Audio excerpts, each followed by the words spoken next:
My 72nd birthday gift was not a cake or a card or a hug from my granddaughter. It was a one-way ticket to hell. My son dragged me out of his car in front of a decaying brick building and screamed into my face. "You are worthless human trash," he yelled. "You are a burden. Rot in here so we can finally live." He stole my phone. He stole my wallet. He stole my dignity. He left me standing in the rain with nothing but a suitcase full of old clothes to die alone. It was a big mistake. A massive miscalculation, because he didn't check who owned the facility. The director of the nursing home happened to be Dr. Marcus Sterling, my best friend of 45 years. We sat in his office, drank whiskey, and watched my son on the security cameras celebrating my demise. I didn't call the police. I called my lawyer, and the game had just begun. Before I tell you how I dismantled my son's life piece by piece, let me know where you are watching from in the comments below. Hit like and subscribe if you have ever been underestimated by the very people you sacrificed everything for. My name is Harrison Banks. I am 72 years old, and for 40 years I ran one of the largest logistics companies on the East Coast. I know how to move things. I know how to manage supply chains. I know how to spot a weak link in the system. But the weakest link in my life wasn't an employee or a competitor. It was my own flesh and blood. I woke up on the morning of my birthday feeling the familiar ache in my knees. Arthritis is a thief that steals your mobility inch by inch, but it cannot touch your mind. My mind was as sharp as the day I negotiated my first $1 million contract. I sat up in bed and looked at the photo of my late wife, Sarah, on the nightstand. She passed 5 years ago. Since then, the house felt too big. The silence was too loud. I lived in the guest wing of the estate I had built. My son Damon and his wife Courtney lived in the main house. I had invited them to move in when Sarah died because I thought it would be good for my granddaughter Maya. I wanted to be close to her. I wanted to hear little feet running in the hallway. I didn't realize I was inviting wolves into the sheep pen. I got dressed slowly. I put on my best suit. It was a navy blue bespoke suit from Savile Row. Even if I was just staying home for dinner, I believed a man should have standards. I walked into the kitchen expecting to smell breakfast. Maybe pancakes, maybe bacon. It was my birthday after all. The kitchen was cold. There was no food on the table. Courtney was standing by the counter drinking a green smoothie. She was a woman of 35 who spent more money on her face cream than I used to spend on rent. She didn't look up when I walked in. "Happy birthday, Harrison," she said flatly. She didn't call me Dad. She never did. Damon walked in a moment later. My son. He was 40 years old, but he still walked with the swagger of a teenager who thinks the world owes him a living. He was wearing a tracksuit and looking at his phone. "Happy birthday, old man," he said without looking up. "Thank you, son," I said. "Where is Maya?" "She is at a school retreat," Courtney said quickly. "She won't be back until Sunday." I felt a pang of disappointment. Maya was the only light in this house. She was the only one who looked at me with love instead of calculation. Damon clapped his hands together. "But don't worry, Dad, we have a surprise for you." "A surprise?" I asked. "We are taking you out," Damon said, grinning. "A spa day. Just the three of us. We found this exclusive wellness center upstate. Massages, hot springs, the works. You need to relax, Dad. You have been so stiff lately." I looked at him. I wanted to believe him. Every father wants to believe his son loves him. I pushed down the little voice in my head that said, "Damon never spends money on anyone but himself." "That sounds nice," I said. "Let me get my wallet." "No need," Damon said quickly. "It is our treat. Just pack an overnight bag. We might stay the night if the treatment runs late." I went to my room. I packed a small suitcase, pajamas, a change of clothes, my toothbrush, and the picture of Sarah. I never slept anywhere without it. We got into the car. It was my car, a vintage Mercedes S-Class that I kept in pristine condition. Courtney demanded to drive. She said my driving made her nervous. I sat in the back seat like a child. Damon sat in the front passenger seat. The drive started normally enough. We drove through the suburbs of Atlanta past the manicured lawns and the country clubs. But then Courtney turned onto the highway heading north. She drove fast. Too fast. "Slow down, Courtney," I said, gripping the handle. "Relax, Harrison," she snapped, looking at me in the rearview mirror. Her eyes were cold. Blue ice. We are on a schedule. Damon didn't defend me. He turned up the radio. Loud rap music filled the cabin, shaking the leather seats. He knew I hated loud noise. We drove for 2 hours. The scenery changed. The nice suburbs faded away, replaced by industrial parks and rundown strip malls. The sky turned gray and heavy with rain. "Where is this spa?" I asked, trying to keep the tremble out of my voice. "It looks like we are in the middle of nowhere." "Almost there, Dad," Damon said. "Stop complaining." "You always complain." He turned to Courtney and whispered something. They both laughed. It was a cruel secret laugh. Finally, Courtney pulled off the highway. She drove down a cracked asphalt road lined with dead trees. We pulled up to a large iron gate. A sign hung crookedly on the hinges. Silver Horizon Care Facility. I looked at the building behind the gate. It wasn't a resort. It was a fortress. Red brick. Small windows with bars on them. The grass was overgrown. It looked like a prison for people whose only crime was getting old. "This is a nursing home," I said. "This is a nursing." My heart started to hammer against my ribs. "It is a wellness center for seniors," Damon said. He didn't look at me. Courtney honked the horn. The gate buzzed open. She drove through and pulled up to the main entrance. There was no valet. There was no doorman, just a concrete slab and a metal door. "Get out," Courtney said. She unlocked the doors. "What?" I asked. "Get out," Damon yelled. He opened his door and jumped out. He walked around to the back and yanked my door open.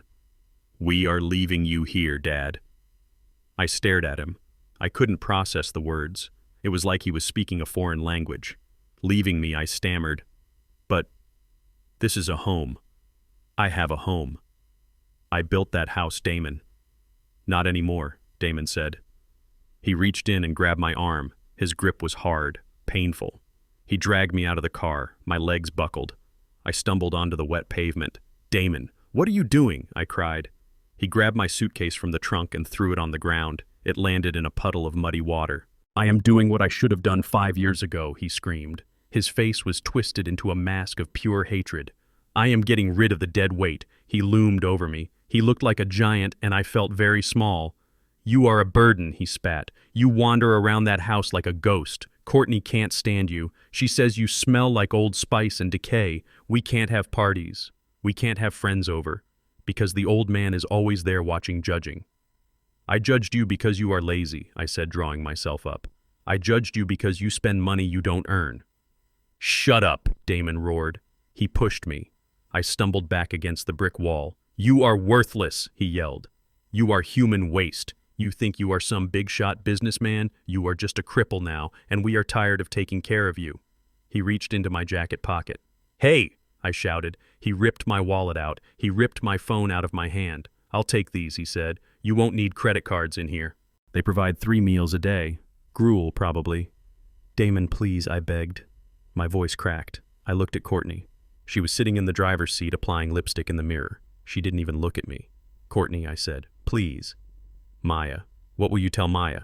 Courtney rolled down the window. She looked at me with a smirk that chilled my blood. "We will tell her you went crazy, Harrison. We will tell her you ran away. We will tell her Grandpa lost his mind and we don't know where he is. She will cry for a week and then she will forget you." "No," I whispered. "No, she won't." Damon stepped back. He held my wallet up like a trophy. "This is my birthday present to myself, Dad," he said. "Freedom." He got back into the car. "Rot in here, old man," he said. "Rot in here so we can finally live." He slammed the door. Courtney hit the gas. The tires screeched on the wet pavement, kicking up a spray of dirty water onto my expensive suit. I watched the taillights of my own car fade into the distance. I stood there in the rain. I was 72 years old. I had built an empire. I had employed thousands of people. I had shaken hands with governors. And now I was standing in a parking lot with wet socks and a broken heart, abandoned by the boy I had taught to ride a bike. The rain mixed with the tears on my face. I felt a coldness that went deeper than the bone. It was the coldness of absolute betrayal. I looked at the building, Silver Horizon. It looked ominous, a place where people went to be forgotten. But then I saw something. Above the door there was a small brass plaque. It was tarnished and hard to read in the gloom. I stepped closer. I squinted through my wet glasses. Proprietor Dr. M. Sterling. My breath caught in my throat. M. Sterling. Marcus. Marcus Sterling, my platoon leader in Vietnam, my best friend, the man who had pulled me out of a burning Jeep in Da Nang in 1971. We played chess every Thursday, but he had never told me the name of the investment group he used to buy up distressed properties. He just said he was in senior real estate. I started to laugh. It started as a low rumble in my chest and grew into a loud, barking laugh that echoed off the brick walls. I must have looked insane standing there in the rain laughing at nothing. Damon thought he had dropped me in a dungeon. He didn't know he had just dropped me in my own headquarters. The front door opened. A large man in a security uniform stepped out holding an umbrella. He looked at me suspiciously. "Sir," he said, "can I help you? You can't be out here loitering." I looked at him. I straightened my tie. I brushed the water off my lapel. I stood up straight, ignoring the pain in my knees. "I am not loitering, son," I said, my voice booming with the authority of a CEO. "I am Harrison Banks, and I am here to see Marcus Sterling. Tell him his chess partner has arrived. And tell him to pour the good scotch." The guard looked at me confused. "Mr. Sterling is in a meeting, sir." "Interrupt him," I said. "Tell him it is a code red. Tell him the eagle has landed and the eagle is very, very angry." The guard hesitated, then nodded. I picked up my wet suitcase. I walked through the doors of Silver Horizon. I didn't walk in as a victim. I walked in as a man on a mission. Damon had stolen my phone. He had stolen my wallet. He had stolen my car. But he had made one fatal error. He left me with my mind. And he was about to find out that Harrison Banks doesn't get mad. Harrison Banks gets even. The smell of a nursing home is specific. It does not smell like a hospital which smells of sharp antiseptic and urgency. A nursing home smells of lavender air freshener trying to cover up the scent of boiled cabbage and old urine. It smells of waiting. It smells of the slow ticking of a clock that nobody is watching anymore. The security guard marched me through the automatic glass doors. My Italian leather shoes squeaked on the linoleum floor, leaving muddy footprints with every step. I was dripping wet. My suit was ruined. My hair, usually combed back with precision, was plastered to my forehead. I clutched my soggy suitcase like it was a life raft in the middle of the ocean. We walked past the nurse's station. A woman in blue scrubs looked up. She had tired eyes and a name tag that hung crookedly on her chest. She saw me and didn't see a CEO. She didn't see a man who had built a logistics empire. She saw an intake, a number, a bed filler. "Room 104, she said without asking my name. "Down the hall to the left. Dr. Evans will do the assessment in the morning." "I am not staying until morning," I said. My voice shook. It wasn't fear. It was the adrenaline of rage crashing into the wall of shock. "I demand to use a telephone. My son, there has been a mistake." The nurse sighed. She picked up a clipboard. "Family drop-off," she muttered, making a check mark. "We get a lot of those on Fridays. Look, Mr. Banks, is it? The phone is for residents with privileges. You are in the observation period. No phone, no outside contact for 48 hours. It helps with the transition." Transition. That is a polite word for prison. The guard took my arm. His grip was firm, not violent, but condescending, like he was guiding a toddler. "Come on, Pops," he said. "Let's get you dry." He led me down a long beige hallway. We passed open doors. I saw people inside. Old people. People sitting in wheelchairs staring at televisions that were turned off. People lying in beds looking at the ceiling. They looked like discarded furniture. Is this my future, I thought? Is this where Harrison Banks ends? We reached room 104. It was a small room with one window. The window looked out onto the brick wall of the next building. There were bars on it. The guard pushed me in. "Dinner is at 5, he said. "Don't make a fuss." The night nurse has a heavy hand with the sedative needle. He closed the door. Click. I heard the lock turn. I stood in the middle of the room. There was a single bed with a plastic mattress cover, a nightstand with nothing on it, a chair that looked uncomfortable. I dropped my suitcase. It made a wet thud on the floor. I sat on the edge of the bed. My knees were screaming in pain. The damp cold from the rain had seeped into my joints. I wrapped my arms around myself and started to shiver. I closed my eyes and saw Damon's face. I saw the sneer. "You are human waste." My own son. The boy I had sat up with when he had chicken pox. The boy I had bailed out of jail when he got a DUI in college. The man I had given a job, a house, a life. He had thrown me away. For a moment, just a brief, terrible moment, I broke. A sob ripped its way out of my throat. It was a jagged, ugly sound. I buried my face in my hands and wept. I wept for Sarah, who wasn't here to see this. I wept for Maya, who was being lied to. I wept for the fool I had been trusting a viper just because he shared my blood. But then the weeping stopped. Something else took its place. A heat in my belly, a fire in my chest. I looked at my hands. They were wrinkled, but they were strong. These hands had loaded crates on the docks of Baltimore when I was 20. These hands had signed checks that kept hundreds of families fed. "I am Harrison Banks," I whispered to the empty room. I stood up. I walked to the door. I banged on it with my fist. "Open this door," I shouted. Silence. I banged harder. I kicked it with my wet shoe. I said, "Open this damn door. I want to speak to the director." I heard footsteps. The guard's voice came through the wood. "Hey, quiet down in there, or I'm calling the orderly." I didn't quiet down. I ramped up. "My name is Harrison Banks," I roared. "I am a personal friend of Marcus Sterling. If you don't open this door and take me to him right now, I will buy this building just to fire you." Silence again. Longer this time. Then I heard a murmur of voices. "He knows the owner's name," the guard said. "Anyone can read the plaque," the nurse replied. "Take me to Sterling," I screamed. "Tell him Blue Falcon. Tell him Blue Falcon is in the nest." That was our code. Vietnam, 1971. Blue Falcon. It meant friend in trouble. It meant drop everything. I heard the key turn in the lock. The door opened. The guard looked at me with a mix of annoyance and uncertainty. "Mr. Sterling is in his office," he said. "If you go up there and he doesn't know you, you are going straight to the psych ward. Do you understand? Lead the way, son," I said, straightening my wet jacket. "And walk fast." We marched back down the hall past the nurse's station toward a set of double doors marked administration. The air here smelled different. It smelled of lemon polish and expensive coffee. We stopped in front of a heavy oak door. The guard knocked. "Enter," a deep voice boomed from inside. The guard opened the door and shoved me gently inside. "Mr. Sterling, this new intake. He is making a scene. He claims he knows you." I stepped into the room. It was a beautiful office.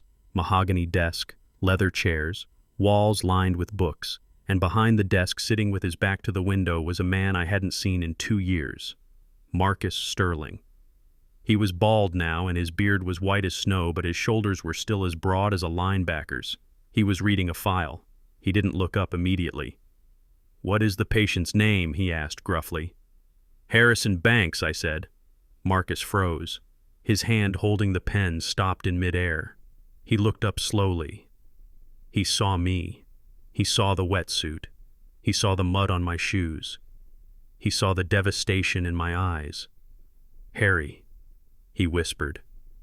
He stood up so fast his chair knocked over backward. "Harry, is that you?" He rounded the desk in 2 strides. He didn't look at the guard. He waved a hand, dismissing him. "Get out," he barked. "Close the door."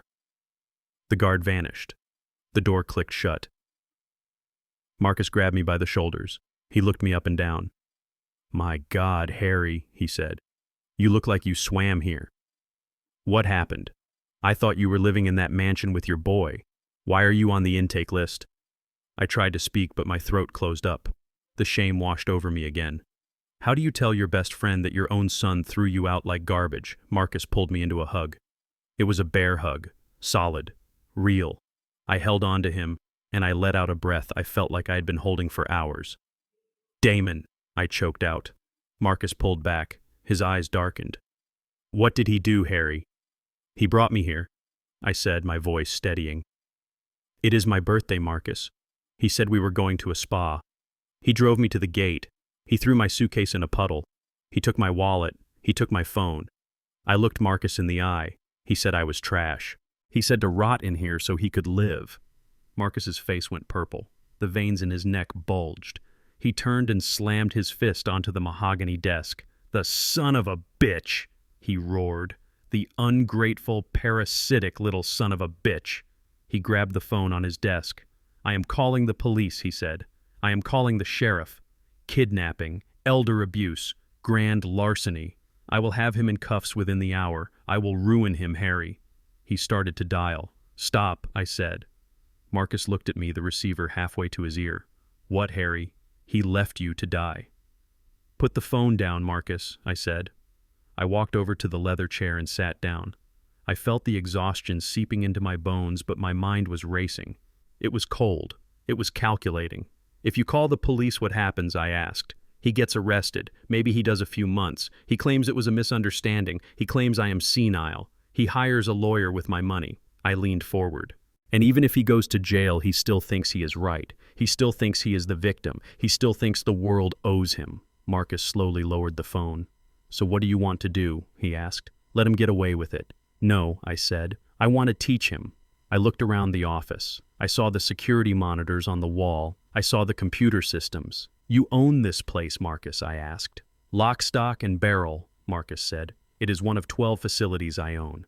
And Damon doesn't know that I asked. No, Marcus said. Nobody knows. I keep my name off the brochures. Good, I said. I stood up and walked to the window. The rain was still falling. Somewhere out there, Damon was probably popping a bottle of champagne, celebrating his freedom. He thought the game was over. He didn't know the game had just changed players. I want to stay here, Marcus, I said. Marcus blinked. Here, in the nursing home. Yes, I said, but not in room 104. I pointed to the wall of monitors. I want to turn this room into a command center. I want access to my accounts through your secure server. I want a burner phone, and I want you to enter me into the system as a John Doe. Harrison Banks does not exist in your records. Marcus stroked his white beard. A slow grin started to spread across his face. It was a dangerous grin, the kind of grin he used to have right before we ambushed a convoy. You want to play dead? He asked. I want to play ghost, I corrected. I want him to think I am rotting, I said. I want him to get comfortable. I want him to spend the money. I want him to think he has won. And then Marcus asked, pouring 2 glasses of amber liquid from a crystal decanter. And then I said, taking the glass. I am going to pull the floor out from under him. I am going to strip him of every dime, every lie, and every excuse until he is standing naked in the rain, just like he left me. Marcus raised his glass. To the hunt, he said. To the hunt, I replied. We clinked glasses. The scotch burned going down, but it warmed me up. Marcus picked up the phone again. But this time he didn't dial the police. He dialed the kitchen. Chef, he said, send up 2 ribeye steaks, rare, and a bottle of the 96 Cabernet. We have a VIP guest. He hung up and looked at me. You need dry clothes, Harry. I have a spare suit in the closet. It might be a little big in the shoulders, but it is better than smelling like wet wool. I changed into Marcus's suit. It was a gray flannel. I looked in the mirror. I didn't look like a victim anymore. I looked like a man ready for war. I sat down at Marcus's computer. Let's begin, I said. I logged into my cloud server. I knew Damon would try to access the bank accounts tonight. He had my wallet, but he didn't have my passwords. I typed rapidly. Marcus pulled up a chair next to me. What are you doing? He asked. I am setting a trap, I said. I am putting a spending limit on the black card. Not a decline, just a limit. Enough to let him buy dinner, but not enough to buy the champagne. Why, I asked myself. Because confusion is the first step of fear, I said. I hit enter. Let him enjoy his night, I whispered. Because tomorrow the hangover starts, and it is going to be a long one. Revenge in the 21st century does not look like a duel with pistols at dawn. It looks like a man sitting in a leather chair behind a mahogany desk typing on a secure laptop while sipping 18-year-old scotch.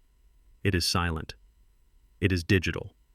And if you do it right, it is absolutely devastating. I sat in Marcus's office, which we had christened the command center. The rain had stopped outside, but inside the screens in front of me a storm was brewing. Marcus had set me up with a direct link to my home security system and my banking portal. He owned the nursing home, but he also owned a lot of tech stock, and his internet connection was faster than the Pentagon's. I watched the monitor on the left. It showed the living room of my estate, the house I had designed, the house I had paid for. It was only 8 hours since they had dumped me at the gate, but they were already erasing me. Damon was moving furniture. He was pushing my favorite recliner, the one Sarah bought me before she passed into the hallway. He was replacing it with a sleek, uncomfortable-looking modern sofa that they had dragged out of the garage. Courtney was walking around with a glass of my best wine directing the movers. They were laughing. I turned up the volume on the feed. Put it over there, Damon, Courtney said, pointing to the spot where my bookshelf used to be. We need a dance floor. The DJ will set up in the corner. A DJ, I whispered to the screen. On a Tuesday night. They were throwing a party, a celebration of their liberation. They were dancing on my grave before the body was even cold. I felt a surge of heat in my chest, but I pushed it down. Anger is a fire that burns you. Calculation is a cold steel blade that cuts them. I turned to the screen on the right. The banking portal. I saw the transactions pending. Liquor World $2,000. Elite Catering $5,000. Saks Fifth Avenue $12,000. They were bleeding me dry. They had my physical wallet, which contained my Centurion card, the black card. No limit, or so they thought. Marcus leaned over my shoulder. He smelled of cigar smoke and expensive cologne. You should freeze it, Harry, he said. Cut them off. One click and the card turns into a piece of plastic. I shook my head. No, Marcus, I said. If I freeze it, they know I am fighting back. They will think I got to a phone. They will come here to check on me. Or worse, they will run. I typed a command into the system. I want to play with them, I said. I want to gaslight them. I want them to think the world is breaking, but they don't know why. I accessed the security settings of the card. I didn't cancel it. Instead, I engaged a protocol called random fraud detection. It is a feature used for high net worth clients to protect against theft without shutting down the account entirely. It flags transactions based on geolocation and spending velocity. But I tweaked the algorithm. I set a hard cap on single transactions over $500. But here was the kicker. I set it to be intermittent. Sometimes it would work, sometimes it wouldn't. Unpredictability, I said to Marcus. It creates anxiety. I hit enter. Settings updated. Now let's watch the show, I said. The first domino fell an hour later. Courtney wasn't at the house anymore. I tracked her GPS via the transaction attempts. She was at Phipps Plaza, the most expensive mall in Atlanta. She was celebrating her new status as the lady of the manor. She walked into the Chanel boutique. I couldn't see her, but I could see the digital footprint. Transaction attempt Chanel boutique. Amount $8,500. Item handbag. I watched the screen. The system queried the new rule I had just set. Status declined. Reason suspected fraud.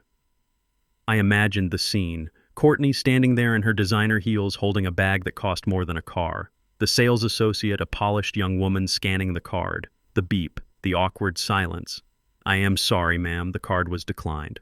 Courtney would be furious. She would demand they run it again.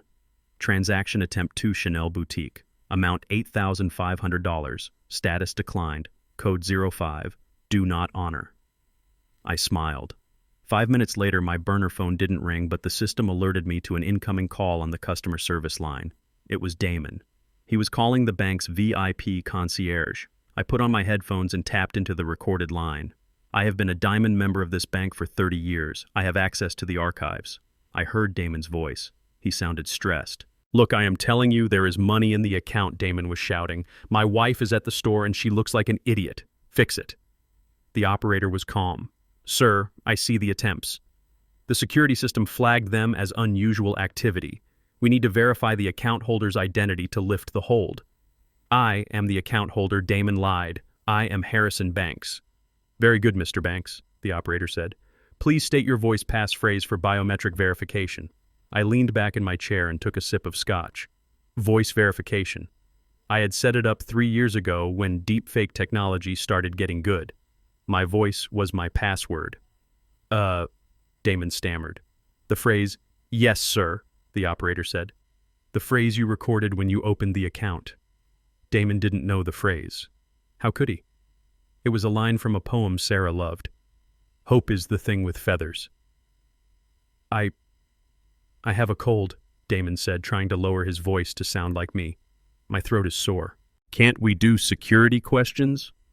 I am sorry, Mr. Banks, the operator said, his voice turning suspicious. For transactions of this size, voice ID is mandatory. If you cannot verify, I cannot lift the flag. This is ridiculous, Damon screamed. Do you know who I am? I know who you are claiming to be, sir, the operator said coldly. I am going to leave a note on the file. Please visit a branch with 2 forms of government ID to reset your access. Click. Damon hung up. I looked at Marcus. He was laughing silently, his belly shaking. He is locked out, Marcus said. He is locked out of the controls, I said. But the card is still active for small stuff. I looked back at the house feed. Damon was pacing the living room. He called Courtney. I could hear his side of the conversation because he was shouting at the speakerphone. Babe, just leave the bag, he yelled. The bank is glitching. Dad must have messed up the settings before he went senile. I can't fix it over the phone. I heard Courtney screeching on the other end. I am not leaving this bag, Damon. The salesgirl is looking at me like I am a pauper. Use another card. I don't have another card, Damon yelled back. Dad took my cards last month, remember? Just come home. The party is starting. Courtney hung up on him. I watched Damon kick the new sofa. He looked around the room. The guests were starting to arrive. People I didn't know. People who looked like they were there for the free booze. Damon plastered a fake smile on his face. He greeted them. He accepted a bottle of wine from a man in a cheap suit. Hey man, thanks for coming, Damon said. Make yourself at home. This is all mine now. All yours, I thought, including the limitations. The party picked up steam. The music was thumping. The bass vibrated through the camera microphone. They were drinking my reserve stock scotch. They were dancing on my Persian rugs. Then the pizza arrived. Not just a few pizzas, a tower of pizzas. 20 boxes from the best wood-fired place in the city. Damon had ordered them to feed his entourage. The delivery driver stood in the foyer holding the bill. That will be $480, sir. Damon reached into his pocket. He pulled out my black card. He handed it to the driver with a flourish. Put a 20% tip on there, my man, Damon said arrogantly. The driver swiped the card on his handheld terminal. I watched the banking screen. Transaction Pizza Palace. Amount $576. The limit was $500. Status declined. The driver frowned. It didn't go through, boss.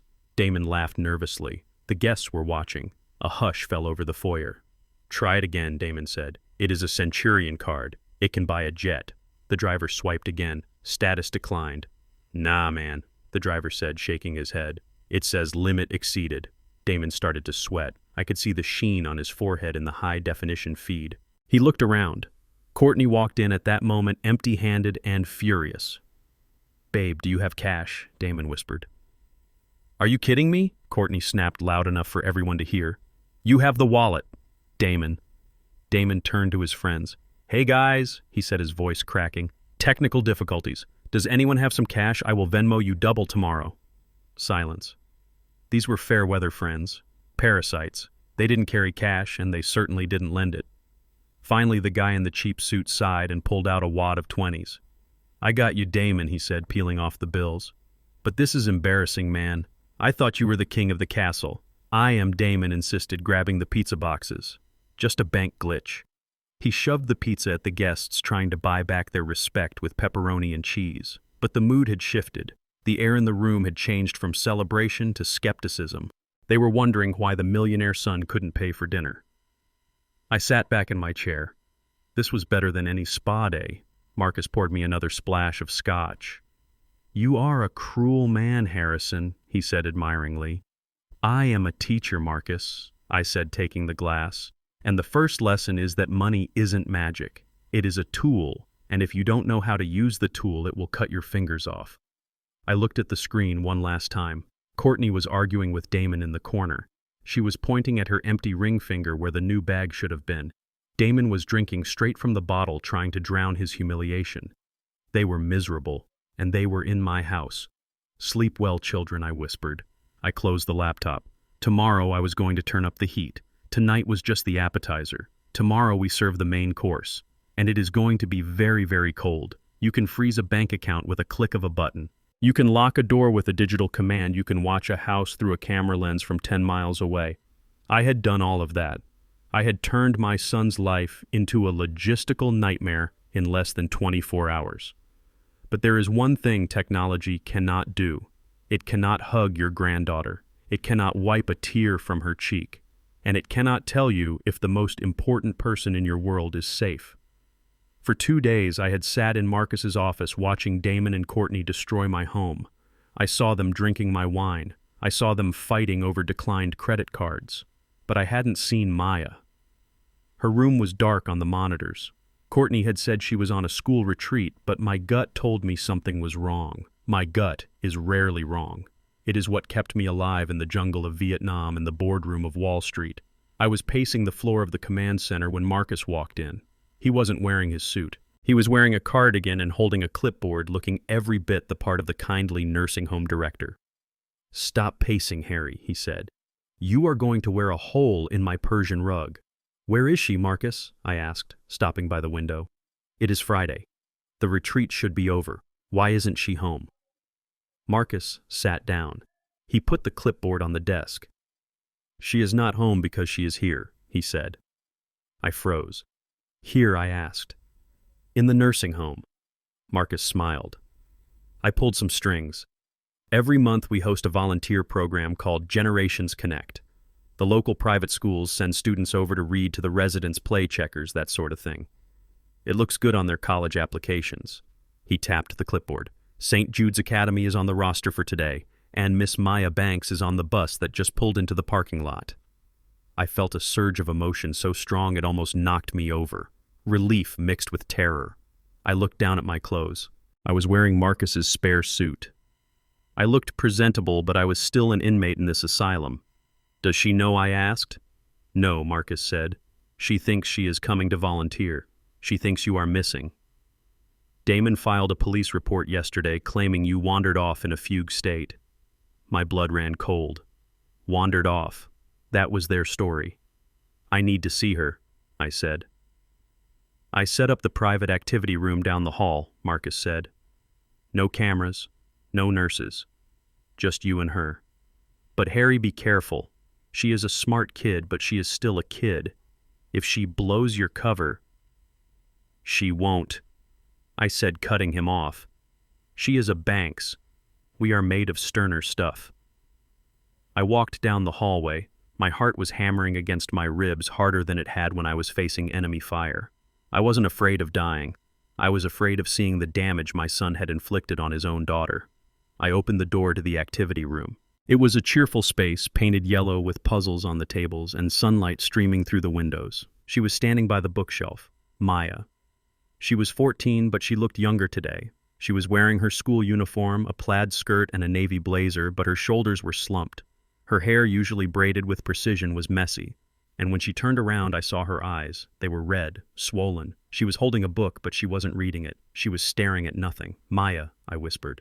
She dropped the book. It hit the floor with a loud clap. She spun around. She stared at me. For a second, she looked terrified. She looked like she was seeing a ghost. Damon had told her I was crazy. Damon had told her I was gone. "Grandpa," she breathed. She didn't run at first. She took a hesitant step. Is it really you?" she asked, her voice trembling. "Mom said she said you were lost. She said you didn't know who we were anymore." I dropped to one knee, ignoring the sharp pain in my joints. I opened my arms.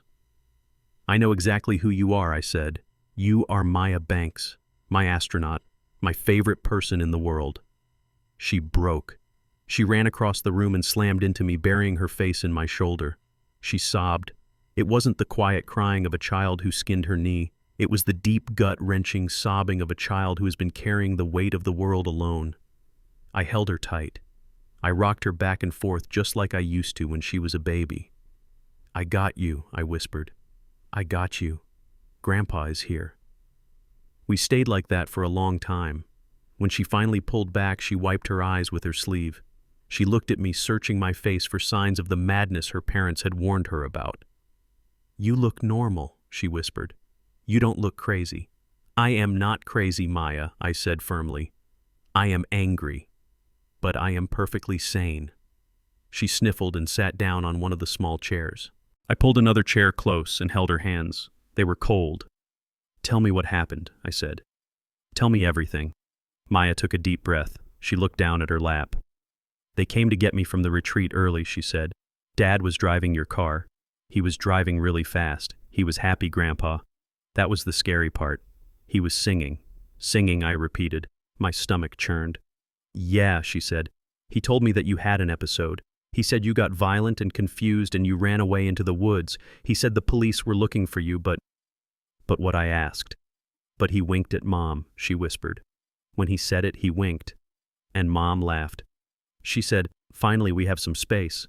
I squeezed her hands. "What else, Maya?" She looked up at me, and fresh tears welled up in her eyes. "The piano," she choked out.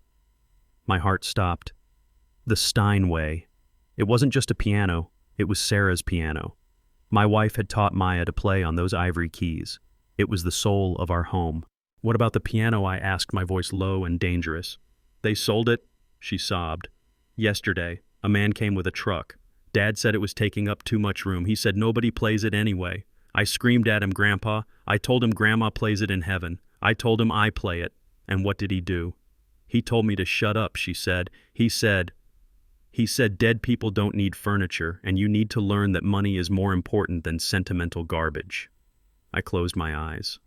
I felt a vein throbbing in my temple. Selling the furniture was one thing. Selling Sarah's piano was a desecration. It was an act of violence against our memory. "There is more," Maya said, her voice barely a whisper. I opened my eyes. "Tell me." "Tonight at dinner, they were drinking wine, the expensive kind from your cellar, and they were talking about money.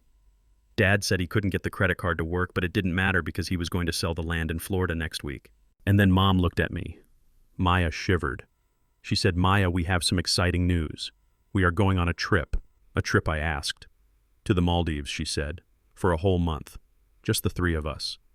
A celebration of our new freedom." "That doesn't sound so bad," I said, trying to keep my voice neutral. "But Grandpa," Maya said, gripping my hands tighter. I asked how we could afford it if the cards weren't working. And I asked about school. "I have finals next month." She took a ragged breath. "Mom said not to worry about school. She said St. Jude's is too expensive anyway. She said I am transferring to the public school district next semester. She said the tuition money is better spent on experiences for the family." The room went silent. The air conditioner hummed in the corner, but all I could hear was the blood rushing in my ears. They were stealing her education. I had set up a college fund. I paid the tuition for St. Jude's every year in full. It was $50,000. It was an investment in her future, and they were going to cash it out. They were going to take her out of the best school in the state so they could go sit on a beach in the Maldives and drink cocktails. They were cannibalizing their own daughter's future to feed their present greed. That was the line. They could take my money. They could take my car. They could even take my dignity. But they could not take her future. I stood up.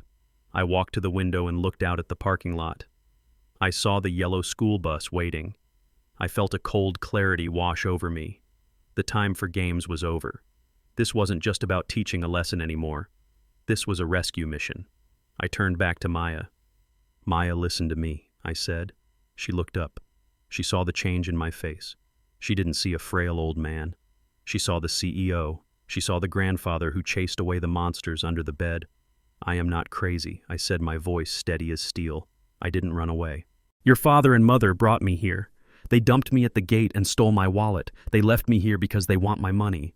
Maya gasped. Her hand flew to her mouth. "They did that," she whispered. "Yes," I said. "But they made a mistake. They didn't know that the man who owns this building is my best friend." I pointed to the ceiling. "I am not a prisoner here, Maya. I am a general in a bunker. I am watching them. I blocked the credit cards. I am the reason they couldn't buy pizza last night." A small smile flickered on Maya's face. "You did that?" she asked. "I did," I said. "And I am going to do a lot more. I am going to take it all back, Maya. The house, the money, the piano." I walked over and knelt in front of her again. I looked her deep in the eyes. "But I need help. I need a spy on the inside." Maya straightened up. She wiped her face. She looked at me with the fierce determination of her grandmother. "What do you need me to do?" she asked. "I need you to go back to that house," I said. "I need you to pretend that you believe them. If they say I am crazy, you nod. If they say you are changing schools, you say, okay, don't fight them, don't make them suspicious." I reached into my pocket. Marcus had given me a tiny burner phone the size of a credit card. "Take this," I said, pressing it into her hand. "Hide it. Put it in your shoe. Put it in your teddy bear. Just don't let them find it. Text me everything I said. When they leave the house, who comes over, what they are talking about, and most importantly, where they keep the papers." "The papers?" she asked. "The documents Damon makes me sign," I said. He is going to come here soon. He is going to try to get my signature to sell the land. I need to know his schedule." Maya nodded. She slipped the tiny phone into her sock.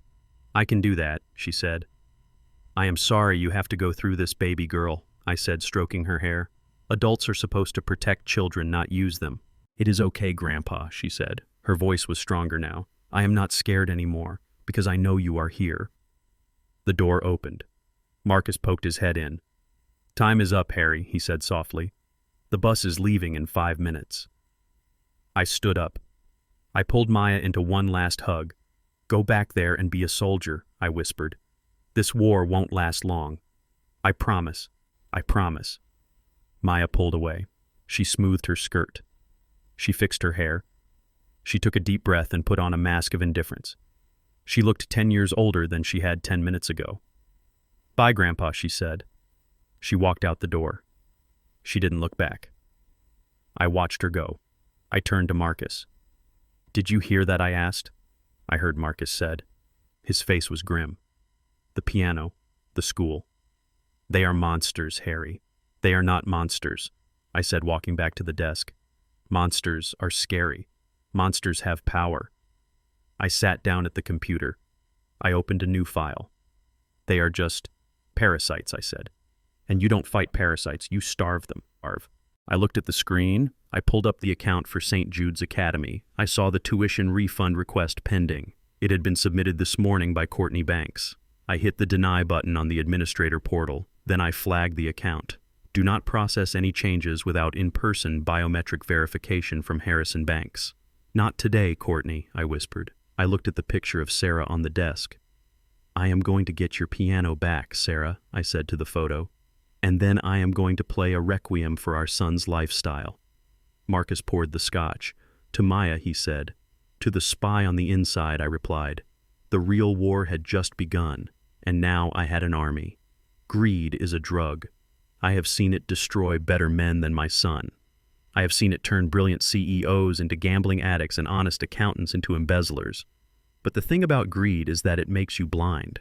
It creates a tunnel vision where the only thing you can see is the pot of gold at the end of the rainbow, and you completely miss the open manhole cover right in front of your feet. For 2 months, I had watched Damon from my command center. I watched him burn through the cash I had left in the checking account. I watched him max out the credit cards before I engaged the random decline protocol. He was bleeding money. The party lifestyle cost a fortune, and he had no income.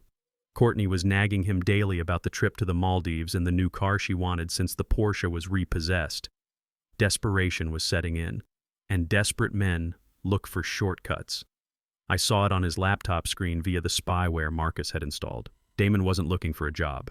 He was looking at a website called Crypto Kingdom. It was a virtual real estate scheme. Buy a plot of digital land in the metaverse for $500,000 and sell it for $3 million in a month. It was a scam. A child could see it was a scam. But Damon didn't see a scam. He saw a lifeline. He saw a way to get rich quick without doing any actual work, which was his favorite kind of business plan. But he had a problem. He didn't have $500,000. He had about $400 and a half tank of gas. So he remembered the asset. I owned a commercial lot in downtown Atlanta, an old warehouse district that was being gentrified. It was worth $2 million easy. And because it was in my name, he couldn't touch it, unless he had a power of attorney. I saw him download the form. I saw him fill it out. General power of attorney granting Damon Banks full rights to sell, convey, and liquidate real estate assets. He printed it out. Then he called Courtney. "I am going to see the old man," he told her. "He is mush by now. I will get him to scribble on the line and we are rich. He is mush." That is what he thought. I turned off the monitor. I looked at Marcus. "It is showtime," I said. Marcus nodded. He helped me set the stage. We messed up the bed sheets. We put a few empty pudding cups on the nightstand to make it look like I had lost my appetite. I took off my expensive watch and hid it. I put on a stained cardigan that belonged to a resident who had passed away last year. I messed up my hair so it stood up in tufts.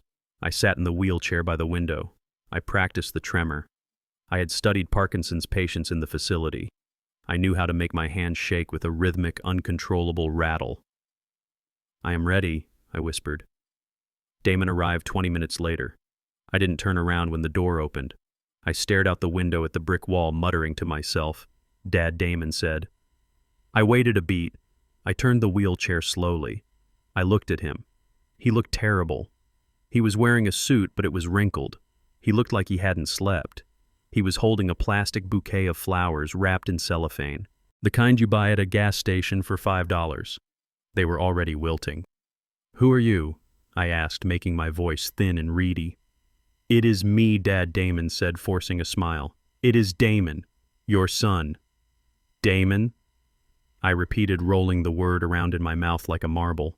"Damon, the boy with the bike. Did you fix the bike, son?" Damon rolled his eyes. "I saw it." He was impatient. "Yeah, Dad, I fixed the bike. Look, I brought you flowers." He tossed the flowers onto the unmade bed. He didn't put them in water. He didn't care. "How are you doing in here?" he asked, glancing around the room with disgust. "They treating you okay?" "The soup is cold," I whispered. "And the lady?" "The lady took my shoes." "Where is Sarah? Is Sarah coming?" Sarah was my wife, his mother. She had been dead for 5 years. Asking for her was a calculated move. It made him uncomfortable. It confirmed his bias that my brain was gone. She is waiting for us," Dad Damon said, stepping closer. "That is why I am here. We need to fix some things so you can go see Mom."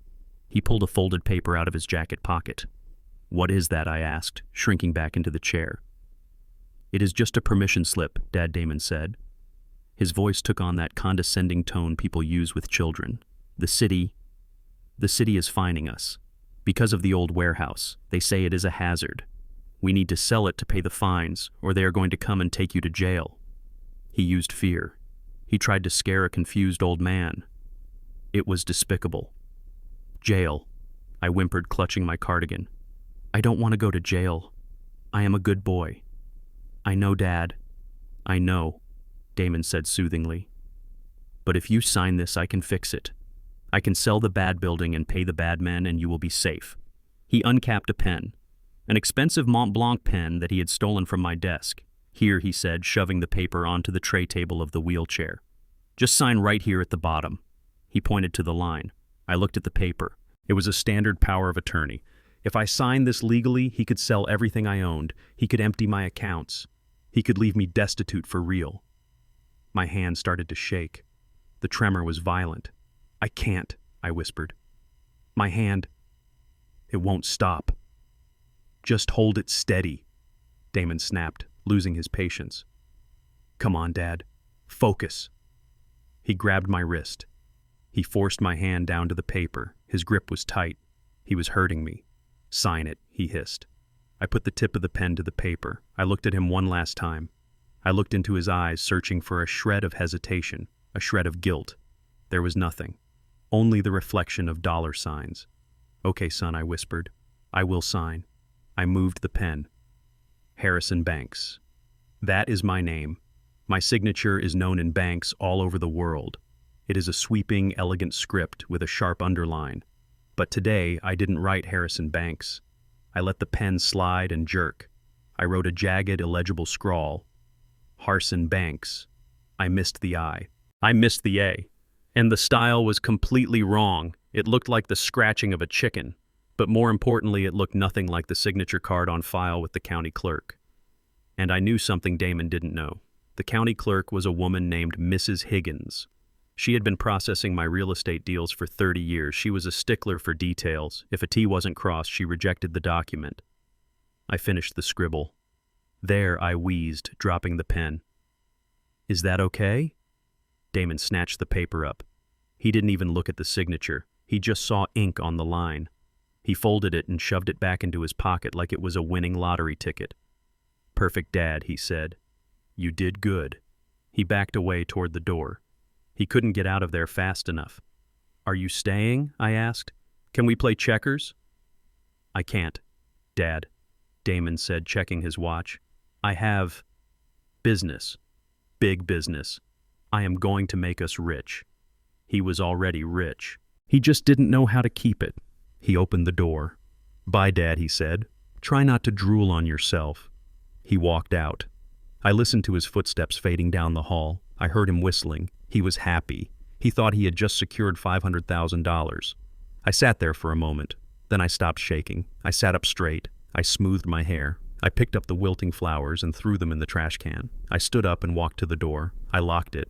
Then I went to the hidden panel in the wall where Marcus had stashed a bottle of water. I took a long drink. My throat hurt from doing that raspy voice. I pulled out my burner phone. I texted Marcus. "The fish has taken the bait." Marcus texted back immediately. "Did he check the hook?" "No," I replied. "He swallowed it whole." I walked over to the computer and pulled up the surveillance feed of the parking lot. I saw Damon get into his rental car. He was on the phone, probably calling Courtney. "I got it, babe," he was probably saying. The old fool signed it. "We are going to the moon." I smiled. He was going to the moon all right. But he was going to find out that there is no oxygen up there. I opened the county records database. I flagged the property in question. I added a note to the digital file. Alert potential fraud. Verify all signatures against the 1990 master file. It was a small trap, a bureaucratic tripwire. When Damon walked into that title office tomorrow, he was going to hit a wall, and he was going to hit it hard. I went back to the bed and lay down. I was exhausted. Acting frail takes a lot of strength. But as I closed my eyes, I didn't see darkness. I saw the look on Damon's face when the lawyer tells him the paper is worthless. "Happy birthday to me," I whispered. I pulled the blanket up. Tomorrow was going to be a very entertaining day. The air conditioning in the high-rise law office of Henderson and Partners was set to a crisp 68 degrees, but my son Damon was sweating like a sinner in church. I was not there to see it in person, but thanks to the hidden camera Marcus had installed in the hallway of the nursing home and the play-by-play update I received later from Mr. Henderson himself, I can paint the picture for you with absolute clarity. Damon walked into that office wearing his best suit and his most arrogant smile. He was holding the power of attorney document in his sweaty hand like it was a royal decree. He thought he was walking in to collect a check for $2 million. He thought he was about to sell the commercial lot I had bought 20 years ago. He thought he was the smartest man in the room. He sat down across from Mr. Henderson. Henderson is an old-school lawyer. He wears bow ties and reading glasses on a chain, and he has been reviewing my contracts since the 90s. He knows my signature better than he knows his own wife's handwriting. Damon slid the paper across the mahogany desk. "Here it is," he said, his voice oozing with false confidence. "The old man signed it yesterday. He is not doing well, you know, failing health. He wants to liquidate the asset to pay for his medical care. It is very sad, but necessary." Henderson picked up the paper. He adjusted his glasses. He looked at the document. He looked at the signature line. He frowned. He opened a file on his desk. He pulled out a deed I had signed 10 years ago. He placed the two documents side by side. On the left was my signature. Elegant, sharp, the H in Harrison swooping up like a hawk taking flight. The underline beneath Banks cutting through the paper with authority. On the right was the scribble Damon had forced me to write, a jagged, shaky mess that looked like a spider had dipped its legs in ink and died on the page. Henderson looked up. He didn't smile. "Mr. Banks," he said, "this is not your father's signature." Damon laughed nervously, a short, sharp bark of a laugh. "What do you mean?" he stammered. "Of course it is. I was there." I held the pen for him. "He is sick, Mr. Henderson. He has tremors. Parkinson's, maybe." His hand shakes. "That is why it looks a little messy." Henderson shook his head slowly. "This is not just messy, son. This is unrecognizable. And more importantly, it is not notarized." "Notarized?" Damon asked, the color draining from his face. "Yes," notarized, Henderson said, sliding the paper back. "For a real estate transaction of this magnitude, especially involving a senior citizen with alleged health issues, we require a notarized signature. We need a witness. And frankly, looking at this chicken scratch, I would need a medical affidavit stating that he is competent to sign at all." Damon stood up. He slammed his hand on the desk. "I don't have time for this," he shouted. "The buyer is waiting. The medical bills are piling up. You are the family lawyer. Just push it through. Do it as a favor." "I do not do favors that land me in prison," Mr. Banks Henderson said coldly. "Come back with a notary and a signature that matches the file. Or don't come back at all." Damon grabbed the paper. He crumpled it in his fist. "You are making a mistake," he hissed. "I run the estate now." "Not with that piece of paper, you don't," Henderson said. "Good day, sir." Damon stormed out of the office. He rode the elevator down 40 floors, and with every floor his rage grew hotter. He wasn't worried about my health. He wasn't worried about the law. He was worried about the deadline. The buy-in for the crypto scheme closed at 5 o'clock. It was now 2:30. He needed that money today. He got into his rental car and drove back to Silver Horizon. He didn't drive carefully. He drove like a maniac, weaving through traffic, honking at grandmothers, screaming obscenities at the windshield. Back at the nursing home, I was sitting in my wheelchair by the window. I had changed back into the stained cardigan. I had put the empty pudding cup back on the tray. I was reading a book, but when I saw his car screech into the parking lot, I hid the book under the mattress. I slumped over. I let my mouth hang open slightly. I started the tremor in my hand. I was ready. I heard his footsteps in the hallway. They weren't the hesitant steps of a visitor. They were the stomping boots of an invader. He didn't knock. He kicked the door open. It banged against the wall with a violence that shook the room. "You useless old fool," he screamed. He marched across the room and threw the crumpled paper at me. It hit me in the chest and fell into my lap. "Look at this!" he yelled, pointing a shaking finger at my face. "Look at what you did!" I looked up at him slowly, blinking my eyes like a confused owl. "Damon," I whispered, my voice trembling, "you came back. Did you bring the ice cream?" "Shut up about the ice cream," he roared. He grabbed the lapels of my cardigan and shook me. My head rattled. It wasn't acting. He was actually hurting me. "You ruined it," he screamed. "You signed it wrong on purpose, didn't you, you old snake? You made it look like a scribble so the lawyer would reject it." I pulled away from him, cowering in the chair. "I didn't," I whimpered. "My hand, Damon, my hand won't stop shaking. I tried to be a good boy." "You are a liar," he spat. He paced the small room like a caged tiger. He kicked the nightstand, sending the plastic water pitcher flying. It cracked against the wall. Water splashed everywhere, soaking the carpet. "I need that money," he yelled. "I need it today. And because you can't hold a pen straight, I missed the window. Do you know how much money I just lost? Millions. I lost millions because of your shaky hand." He turned on me, his eyes wild and bloodshot. "You think this is a game?" he hissed, leaning down until his face was inches from mine. "You think you are safe in here? You think because I pay the bills you can sit here and relax while I do all the work?" He laughed, a cruel sound. "Well, guess what, Dad? The free ride is over." He poked me hard in the chest. "If you don't sign this paper correctly tomorrow, if you don't get a notary in here and make it legal, I am cutting you off." I looked at him with wide, fearful eyes. "Cutting me off?" I asked. "I mean, no more money," he said. "I control the accounts, remember. I control the pension. I control the savings. If I don't pay the bill for this place, they throw you out on the street." He stood up straight, adjusting his suit jacket. "And I won't just stop paying the rent," he continued. "I will stop paying for your meds, that heart medication you take, the arthritis pills. Expensive stuff, Dad. $500 a month. Maybe I just stop buying it. Let's see how much your hand shakes when your heart stops beating properly." I gasped. It was a theatrical gasp, but the horror I felt was real. He was threatening my life. He was threatening to kill me by negligence to save money he was stealing from me. "You wouldn't," I whispered. "I am your father. I am your boss." "Now," he sneered, "you are just an expense, a line item on a spreadsheet. And if the asset doesn't perform, you liquidate it, or you stop maintaining it." He walked to the door. He turned back one last time. "I am coming back tomorrow at 9 a.m., he said. "I am bringing a notary, and I am bringing a doctor to certify you are sane enough to sign. You better drink some coffee. You better steady that hand. Because if that lawyer rejects me one more time, I swear to God I will leave you here to rot without a single pill to kill the pain.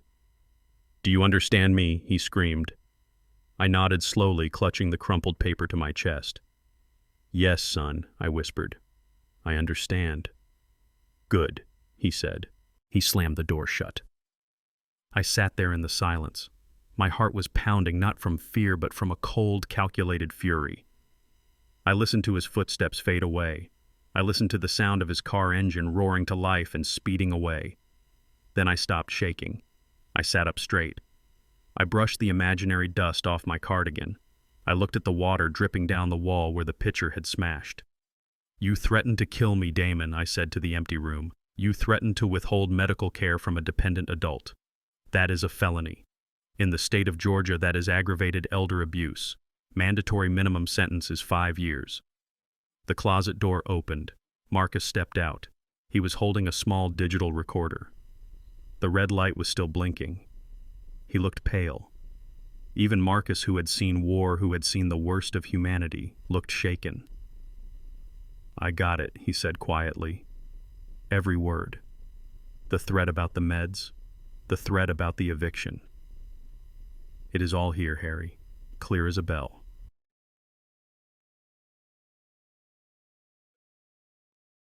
He walked over and poured me a glass of water from the hidden fridge. His hand was shaking slightly as he handed it to me. "He is a monster," Harry Marcus said. I knew he was spoiled. I didn't know he was homicidal. "We should call the police now. This is enough to put him away tonight." I took the water. I drank it slowly, letting the cool liquid soothe my throat. "Not yet," I said. Marcus looked at me incredulous. "Not yet. Harry, he threatened your life. He threatened a version of me that doesn't exist," I said.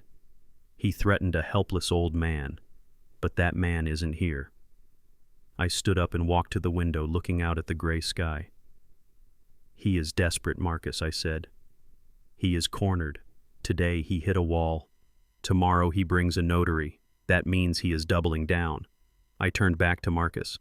"I want him to bring the notary," I said. "Why?" Marcus asked. "Because when he walks in here tomorrow with a witness, I want that witness to see everything I said. I want a legal record of his attempt to defraud me, and then—" I smiled a smile that didn't reach my eyes. "And then I am going to introduce him to the real owner of Silver Horizon." Marcus looked at the recorder in his hand. "You want to trap him in front of an audience?" Marcus asked. "I want to destroy him in front of an audience," I corrected. "He thinks I am an expense," I said, walking back to the computer terminal. "He thinks I am a line item. Well, tomorrow he's going to find out that I am the auditor. And the books don't balance." I sat down at the keyboard. I logged into the pharmacy portal. I ordered a rush delivery of my medication just to be safe, paid for by the company account he couldn't touch. Then I logged into the building security system. I flagged Damon's car. "Alert security," I typed. "Visitor Damon Banks. Do not stop at gate. Allow entry. Direct to administration office. Do not intervene until signal is given." I looked at Marcus. "Is the conference room ready?" I asked.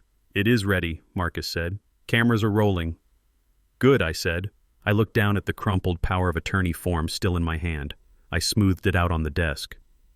"He wants a signature," I whispered. I picked up a red marker. I drew a big X across the page. "He is going to get a signature," I said, "but it won't be on a check. It will be on a restraining order." "Get some rest, Marcus," I said. "We have a big day tomorrow." Marcus nodded and left the room. I sat alone in the dim light. I replayed the sound of my son's voice in my head. "I will stop paying for your meds." I felt a tear run down my cheek. It was the last tear I would ever shed for Damon Banks. "You broke the covenant, son," I whispered. "A father protects his child, but a child must honor his father. You broke the bond, and now you pay the price." Hypocrisy has a flavor. It tastes like cheap champagne served in expensive crystal. It tastes like a lie coated in buttercream frosting. I sat in the command center at Silver Horizon watching the monitors, and I could practically taste the hypocrisy radiating from my own home. It was Saturday night, 3 days since Damon had threatened to kill me, 2 days since the bank card incident, and tonight was the grand finale of their delusion. Courtney had decided to throw a 10th wedding anniversary party. It was not just a party, it was a coronation. She had invited half of Atlanta's social elite. She had invited the local press. She had hired a string quartet. She had turned my front lawn into a gala event. And the theme of the night wasn't love, it was martyrdom. I watched on the high-definition screen as Courtney worked the room. She was wearing a white silk gown that looked suspiciously like a wedding dress. She was holding a glass of vintage Krug champagne, my champagne, and she was talking to a reporter from the Atlanta Chronicles. I turned up the volume. "It has been so hard," Courtney said, dabbing at a dry eye with a cocktail napkin. "Caring for Harrison is a full-time job. He is gone mentally. We have to watch him 24/7. That is why he isn't here tonight. We have him resting in a specialized facility just for the weekend so we can have one night of peace." The reporter nodded sympathetically, scribbling in her notebook. "You are a saint, Mrs. Banks," the reporter said. "Most children would just put him in a home and forget about him." Courtney sighed a tragic, heroic sigh. "We could never do that," she lied. "Family is everything. We sacrificed our careers to take care of him. Damon is exhausted, but we do it for love." I let out a low, dark laugh. Love.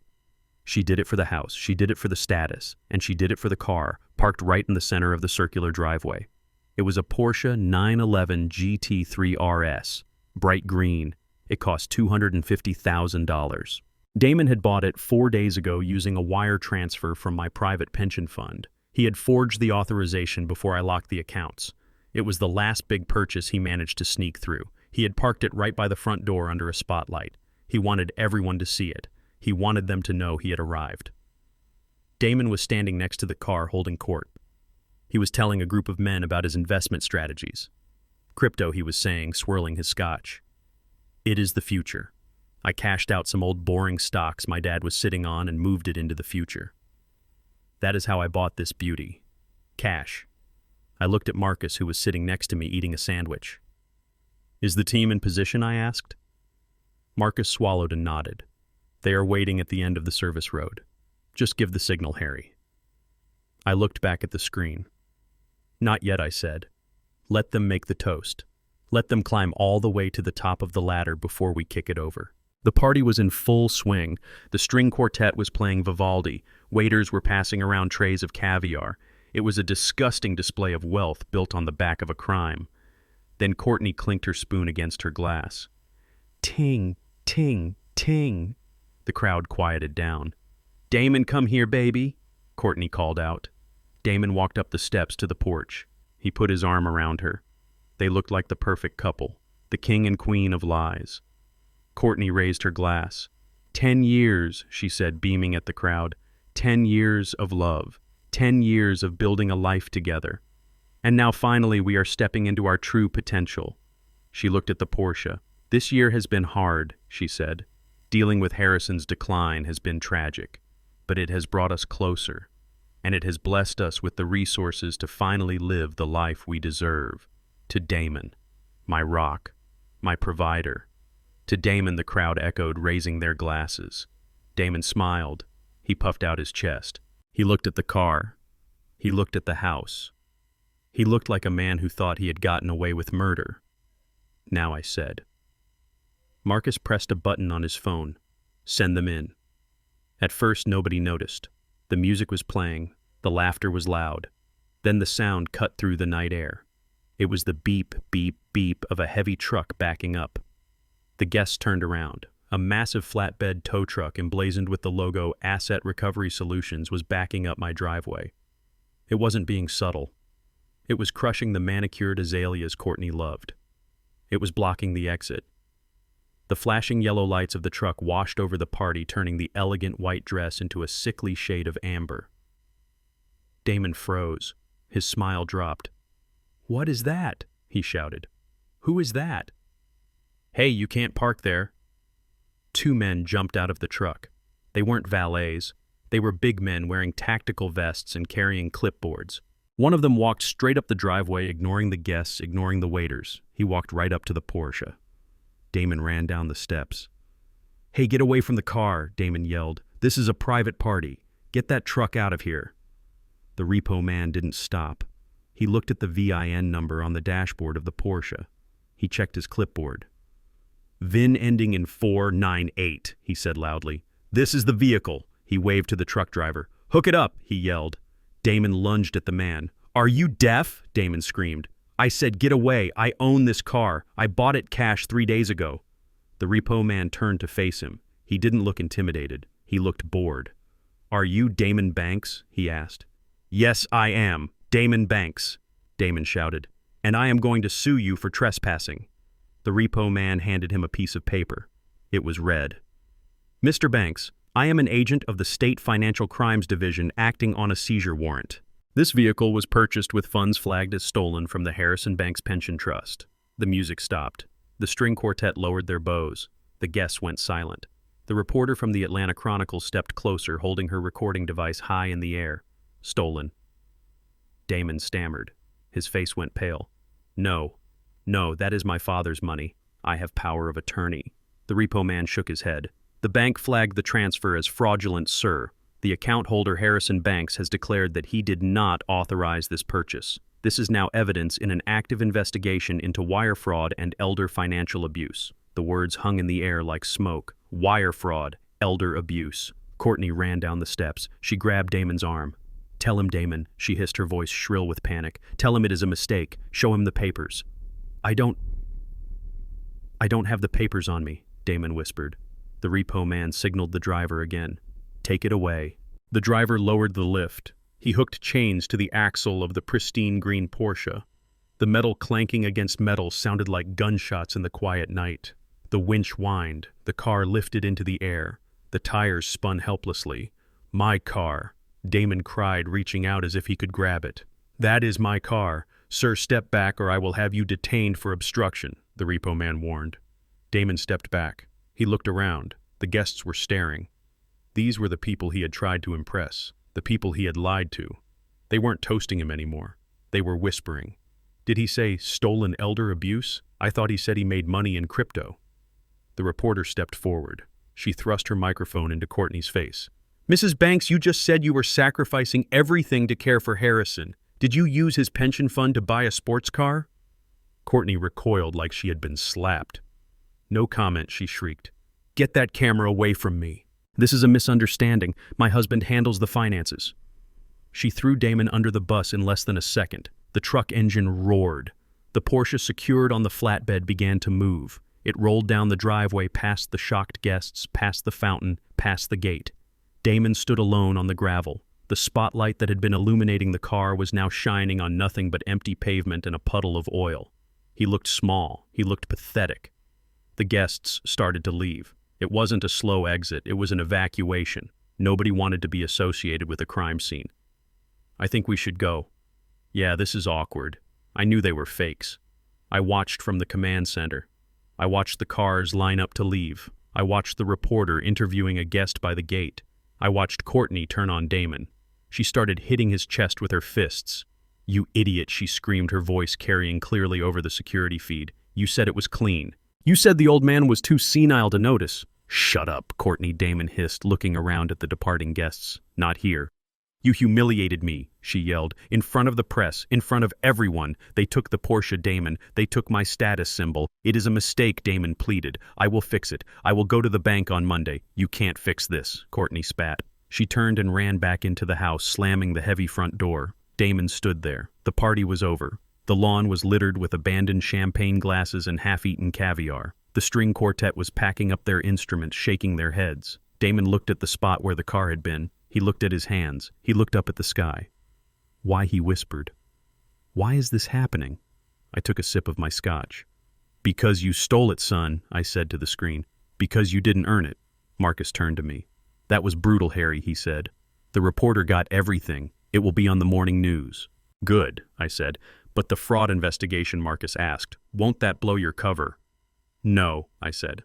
I filed the report anonymously through the bank's fraud hotline using my voice ID. They don't know where I am. They just know the money was moved without permission. I watched Damon kick a champagne glass. It shattered. He walked up the steps slowly. He looked like an old man. He is going to call me tomorrow, I said. He thinks you are in a coma, practically, Marcus said. He is going to call to scream at me, I said. He needs someone to blame. He can't blame himself, so he will blame the ghost. I leaned back in the chair. Let him call. I have a few more surprises for him. The Porsche was just a toy. Wait until he finds out about the house. I looked at the empty driveway one last time. Happy anniversary, kids, I whispered. I closed the laptop. End of part 7. The silence in a house after a party ends badly is heavier than lead. It presses down on your chest and makes it hard to breathe. I sat in the command center at Silver Horizon watching the aftermath of the Porsche repossession on the security monitors. The guests were gone. The caterers had packed up their trucks and fled the awkwardness, leaving half-eaten trays of crab cakes on the counters. The driveway was empty, save for the oil stain where the green sports car had been parked. But inside the house, the noise was just beginning. I turned up the volume on the living room feed. Courtney was pacing back and forth, still wearing her white gown, which now looked ridiculous, like a costume from a play that had been canceled mid-performance. She was holding a bottle of wine by the neck, not bothering with a glass. Damon sat on the cheap modern sofa, his head in his hands. He looked like a man who had been punched in the gut. "You are useless," Courtney spat. Her voice was slurred, but the venom was clear. "I invited the editor of Vogue, Damon. I invited the mayor's wife. And you let a tow truck driver humiliate us. It was a mistake," Damon mumbled into his hands. "The bank made a mistake. I will fix it on Monday." "Monday?" Courtney laughed, a shrill, hysterical sound. "There is no Monday, Damon. Do you think those people are coming back? Do you think the reporter is going to kill that story? We are going to be the laughing stock of Atlanta by breakfast." She threw a throw pillow at him. It hit him in the shoulder, but he didn't move. "My mother was right about you," she hissed. "She said you were a coattail rider. She said you were nothing without Harrison. And look at you. The moment your daddy is gone, you fall apart. You can't even buy a car without screwing it up." Damon stood up. His face was flushed with rage and humiliation. "I bought that car," he shouted. "I found the money. I moved the assets. I did what I had to do." "You stole it," Courtney screamed back. "That is what the man said. Stolen funds. You are not a businessman, Damon. You are a thief, and you are a bad one at that because you got caught." She took a long swig from the bottle. "I wanted a provider," she said, her voice dropping to a cruel whisper. "I wanted a king. Instead, I got a jester." She turned and walked toward the stairs. "Where are you going?" Damon asked, his voice cracking. "To the guest room," she said. "I can't sleep in the same bed as a failure. It might be contagious." She climbed the stairs. I heard the bedroom door slam. Then I heard the lock turn. Damon was alone.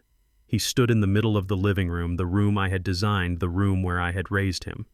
He looked around as if the walls were closing in on him. He was trapped. He had no wife.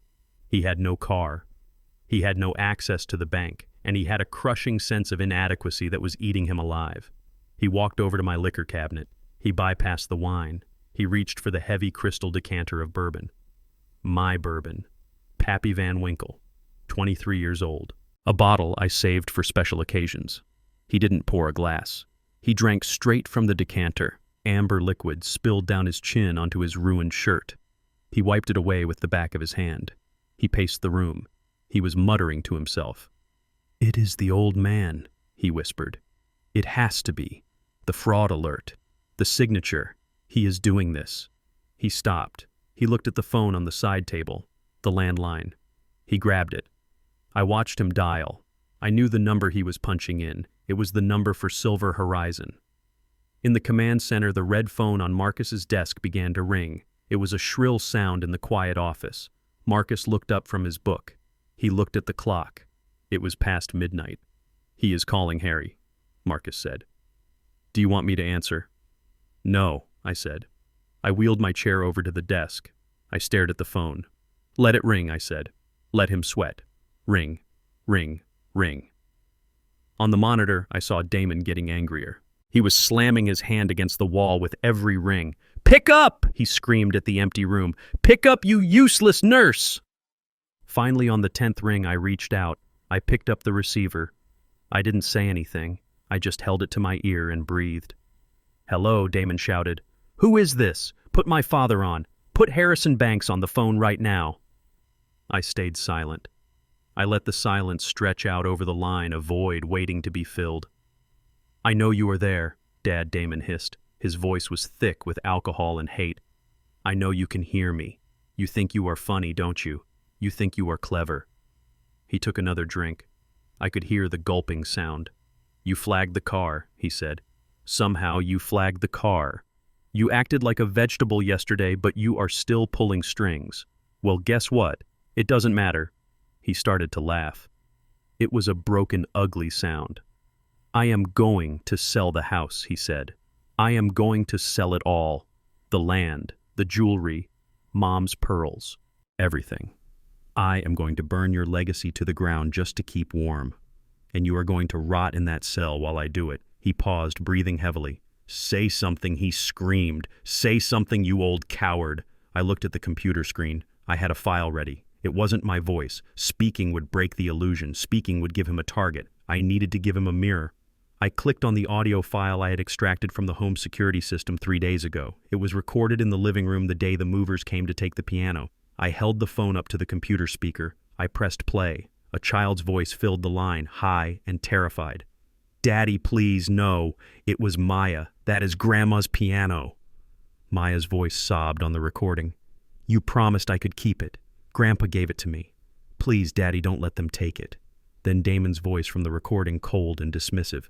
"Get out of the way, Maya. It is just wood and wire. We need the cash." "But I love it," Maya screamed. "I hate you. I hate you for doing this to Grandpa." "Shut up," the recorded Damon shouted. "Go to your room before I sell your iPad too." The sound of a door slamming. Then silence. I stopped the recording. I put the phone back to my ear. On the other end of the line, there was absolute silence. Damon had stopped breathing. In the living room on the monitor, I saw him lower the phone slowly. His face had gone pale. The flush of alcohol had drained away, leaving him looking like a wax figure. He looked around the room. He looked at the ceiling. He looked at the smoke detectors. He looked at the security sensors in the corners. How he whispered, "How did you get that?" That conversation had happened inside the house.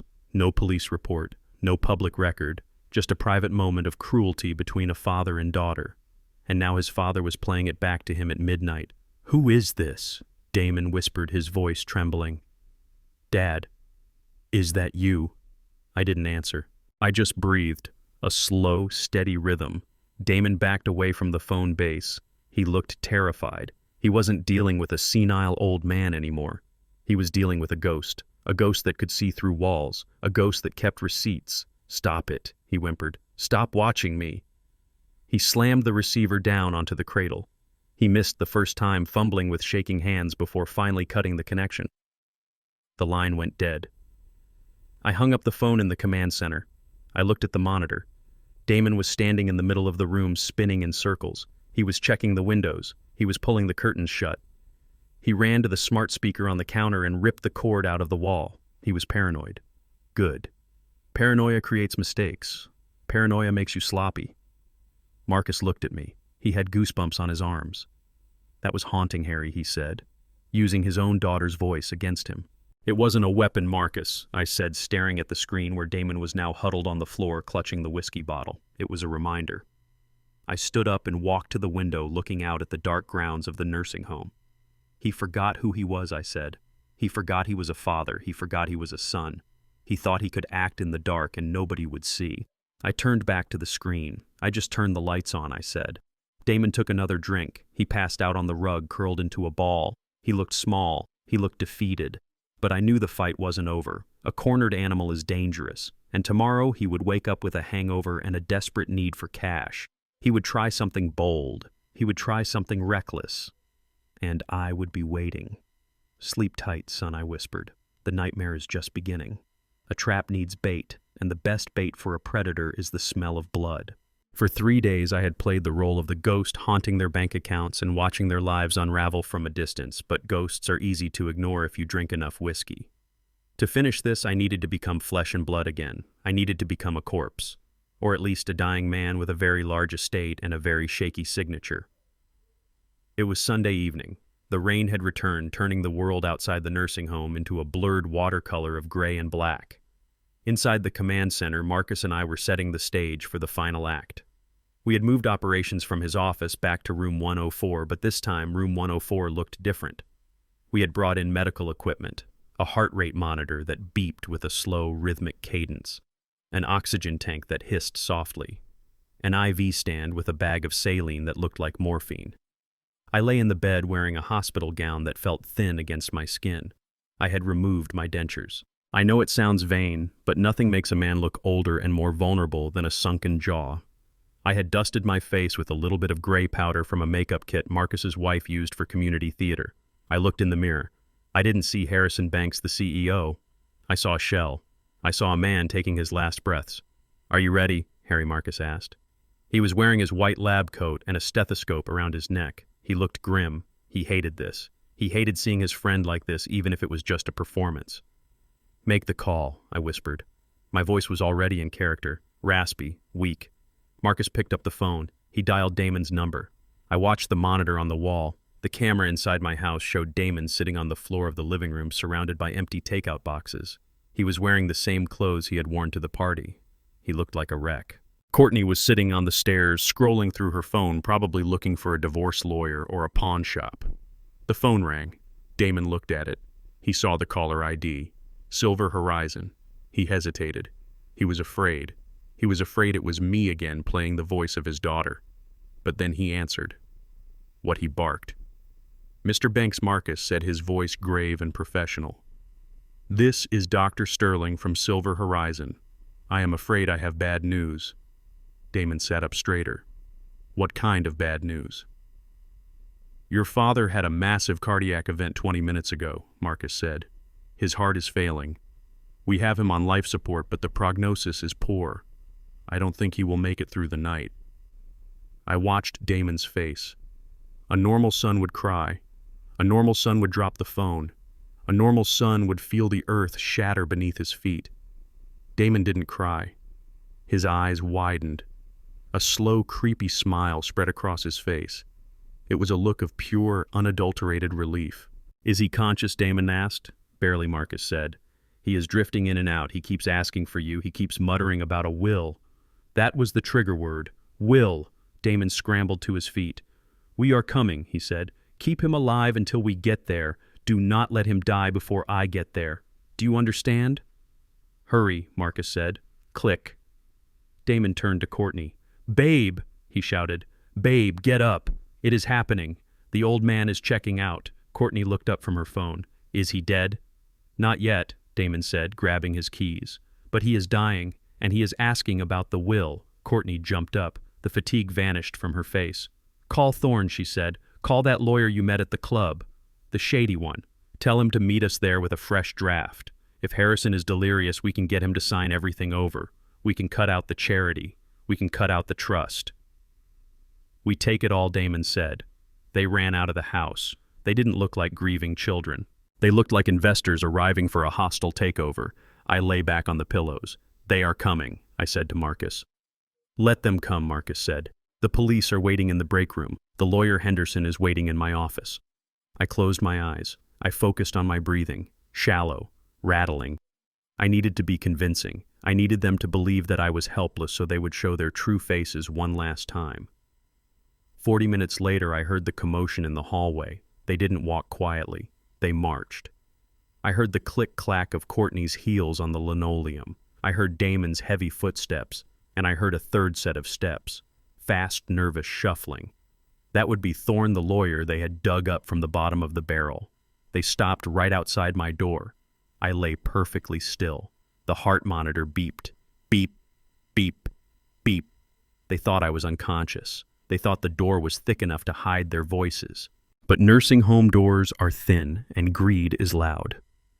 "God, it smells like death in here," Courtney whispered. Her voice was full of disgust. "I hate this place. It is so depressing." "Don't worry about the smell," Damon whispered back. "Focus on the potential. Look at this building, Courtney. It is massive. Solid brick. Good bones." "So what?" Courtney snapped. So Damon said, his voice dropping to a conspiratorial hiss. "When the old man kicks the bucket, we inherit everything. That includes his assets. I bet he bought this place. I bet that is why he wanted to come here. He owns it." "You think?" Courtney asked, her tone changing instantly from disgust to intrigue. "I know he does," Damon said.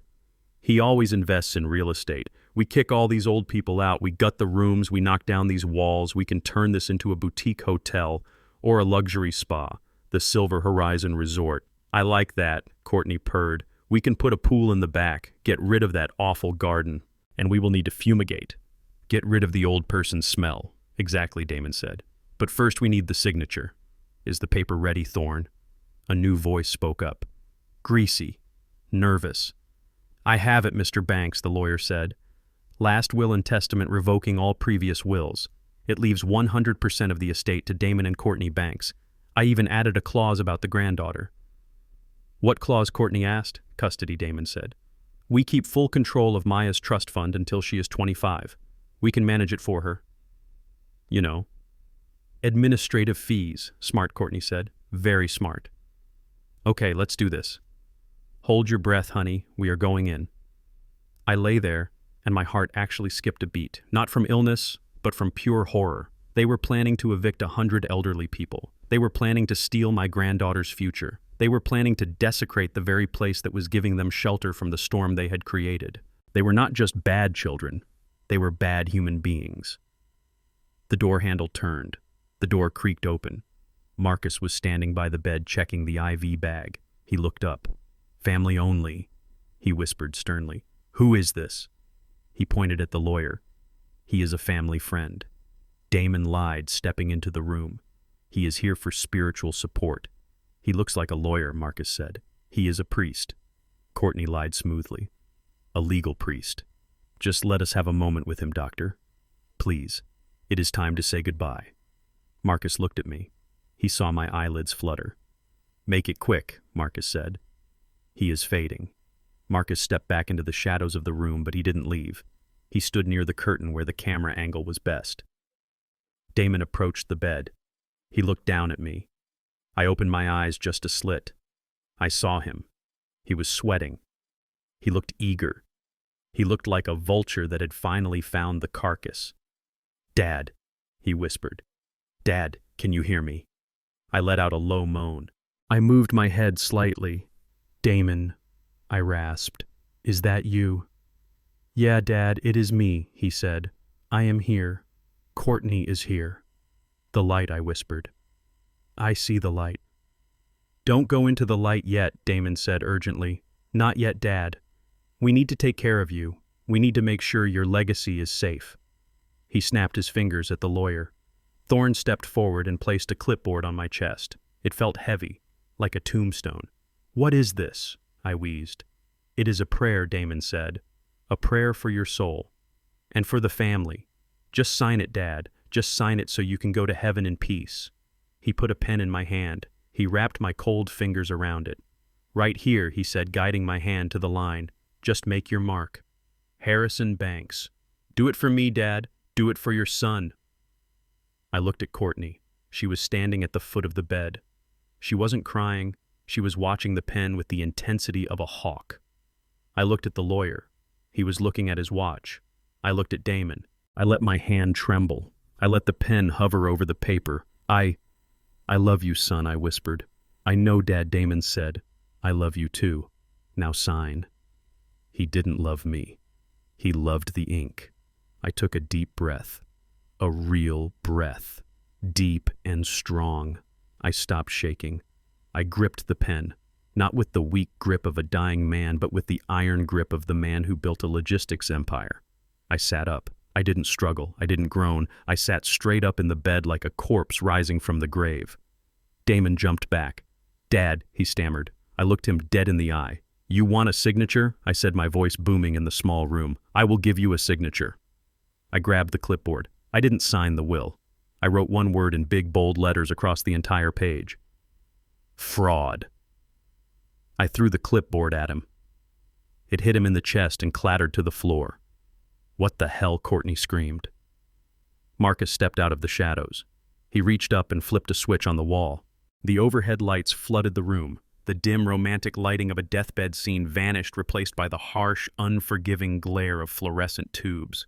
I ripped the IV tape off my arm. It wasn't attached to a vein. It was taped to my skin. I pulled the oxygen tube from my nose. I swung my legs over the side of the bed. You are not dying, Damon whispered, his face going white as a sheet. I am not even sick, I said, standing up. I walked toward him. He backed away until he hit the wall. But you, I said, pointing a finger at his chest, you are in very critical condition. The door to the bathroom opened. 2 uniformed police officers stepped out. Behind them was Mr. Henderson, my real lawyer, holding a stack of files. Damon Banks, the officer said. Courtney Banks. Philip Thorne. You are all under arrest for conspiracy to commit fraud, attempted elder abuse, and forgery. Damon looked at the police. He looked at me. He looked at the clipboard on the floor. "This is a trap," he screamed. "This is entrapment." "No, son," I said, buttoning the top button of my hospital gown like it was a tuxedo. "This is a performance review. And you just failed. Darkness is a liar. It makes you think you are hidden. It makes you think that your sins are invisible just because the sun isn't shining on them." My son Damon and his wife Courtney walked into room 104 thinking the darkness was their ally. They thought the shadows in the corners were empty. They thought the steady beep of the heart monitor was the countdown to their payday. They didn't know that darkness is also where the predator waits for the prey. I lay on the bed perfectly still. I had pulled the thin hospital sheet up to my chin, concealing my body. My eyes were closed, but my other senses were dialed up to 11. I smelled Courtney's perfume. It was too strong. A floral scent that tried to mask the stench of her greed. I smelled Damon's sweat, acrid and sour. The smell of a man who knows he is committing a crime but is too desperate to stop. The room was pitch black except for the green rhythmic line of the monitor. Beep, beep, beep. It cast a ghostly glow on their faces as they approached the bed. "Is he out?" Courtney whispered. Her voice was harsh, slicing through the quiet. "He looks out," Damon whispered back. "Look at him. He is pale." "The doctor said he was fading," Good Courtney said. "Let's get this over with. Where is the ink pad?" I heard the rustle of plastic. The lawyer Thorne was fumbling in his briefcase. His hands were shaking. Even he, a man with no morals, knew that this was a line you don't cross. Forging a signature is one thing. Physically forcing a dying man to fingerprint a will is another. "I have it," Thorne stammered. "I have the pad. But are you sure about this, Mr. Banks? If he is unconscious, he cannot legally consent." "Shut up and give it to me," Courtney snapped. She snatched the ink pad from him. She walked to the side of the bed.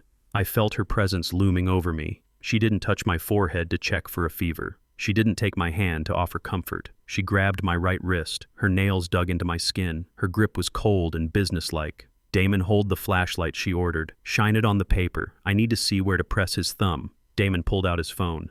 The harsh LED light cut through the dark, illuminating the clipboard resting on my chest. "Hurry up," Damon said, his voice trembling. "The nurse might come back." Courtney uncapped the ink pad. She jammed my thumb onto the wet sponge. I felt the cold ink coating my skin. It felt like sludge. It felt like dirt. "Okay," she muttered. "Now the paper." She lifted my hand. She positioned it over the signature line of the last will and testament. The document that would strip my granddaughter of her future and hand my empire over to these vultures. "Just press it down," Courtney hissed. "Press it hard so it doesn't smudge." She pushed my thumb down. That was the moment. The moment a father realizes his son is truly gone. The moment the last thread of hope snaps. They weren't just waiting for me to die. They were robbing the corpse while the heart was still beating. I didn't let my thumb hit the paper. My hand, which had been limp a second ago, turned into a vice. I gripped Courtney's wrist. I squeezed with the strength of a man who had lifted crates on the docks of Baltimore for 10 years before he ever sat in a boardroom. I squeezed until I felt the bones in her wrist grind together. Courtney gasped. "What the? Let go!" she shrieked. "Damon, he is grabbing me!" Damon dropped the phone. The light skittered across the floor. "Dad, let go." Damon yelled, reaching for my arm. "He is convulsing. He is having a seizure." "I am not having a seizure," I said. My voice didn't rattle. It didn't wheeze. It boomed. It was the voice that had commanded shareholder meetings. It was the voice of Harrison Banks. "Get your hands off me." I threw Courtney's hand away. She stumbled back, hitting the medical cart. The tray of instruments clattered to the floor with a deafening crash. I sat up. I grabbed the sheet that was covering me and ripped it away. I wasn't wearing a hospital gown. I wasn't wearing pajamas. I was wearing a charcoal gray three-piece suit. My silk tie was knotted perfectly. My pocket square was crisp and white. My gold cufflinks caught the green light of the monitor. Damon froze. His mouth hung open. He looked at the suit. He looked at my face. He couldn't process the image. "Dad," he whispered. Why are you dressed?" I reached out and clapped my hands once, sharp and loud. Lights I commanded. The room flooded with blinding white light. Damon and Courtney flinched, shielding their eyes. The lawyer Thorne dropped his briefcase and backed into the corner, looking like a rat searching for a hole. When their eyes adjusted, they realized we weren't alone. The bathroom door was open. The closet door was open. Standing by the window was Marcus Sterling, He wasn't wearing a doctor's coat anymore. He was wearing his suit, arms crossed, looking at them with pure disgust. Standing by the door was Sheriff Patterson, a man I had donated to for 20 years. His hand was resting on his belt near his handcuffs. And sitting in the chair in the corner holding a notepad was Henderson, my real lawyer. The room was silent. The only sound was the fake heart monitor, which I reached over and switched off. Silence. Damon looked around the room. He looked at the sheriff. He looked at Henderson. He looked at me. "What is this?" he stammered. Is this a joke?" "No, son," I said, swinging my legs off the bed and standing up. I stood tall. No cane, no limp. The adrenaline of justice is a powerful painkiller. This is not a joke. This is a courtroom, and court is now in session. Courtney was rubbing her wrist where I had grabbed her. There was a red mark forming. "You hurt me," she screamed, pointing a finger at me. "Sheriff, did you see that? He assaulted me. He grabbed me. I want to press charges." Sheriff Patterson stepped forward. He didn't look at her hand. He looked at the ceiling. "I saw everything, Mrs. Banks," he said calmly. He pointed to a small black dome in the corner of the ceiling, and so did that. Courtney looked up. The camera lens stared back at her, unblinking.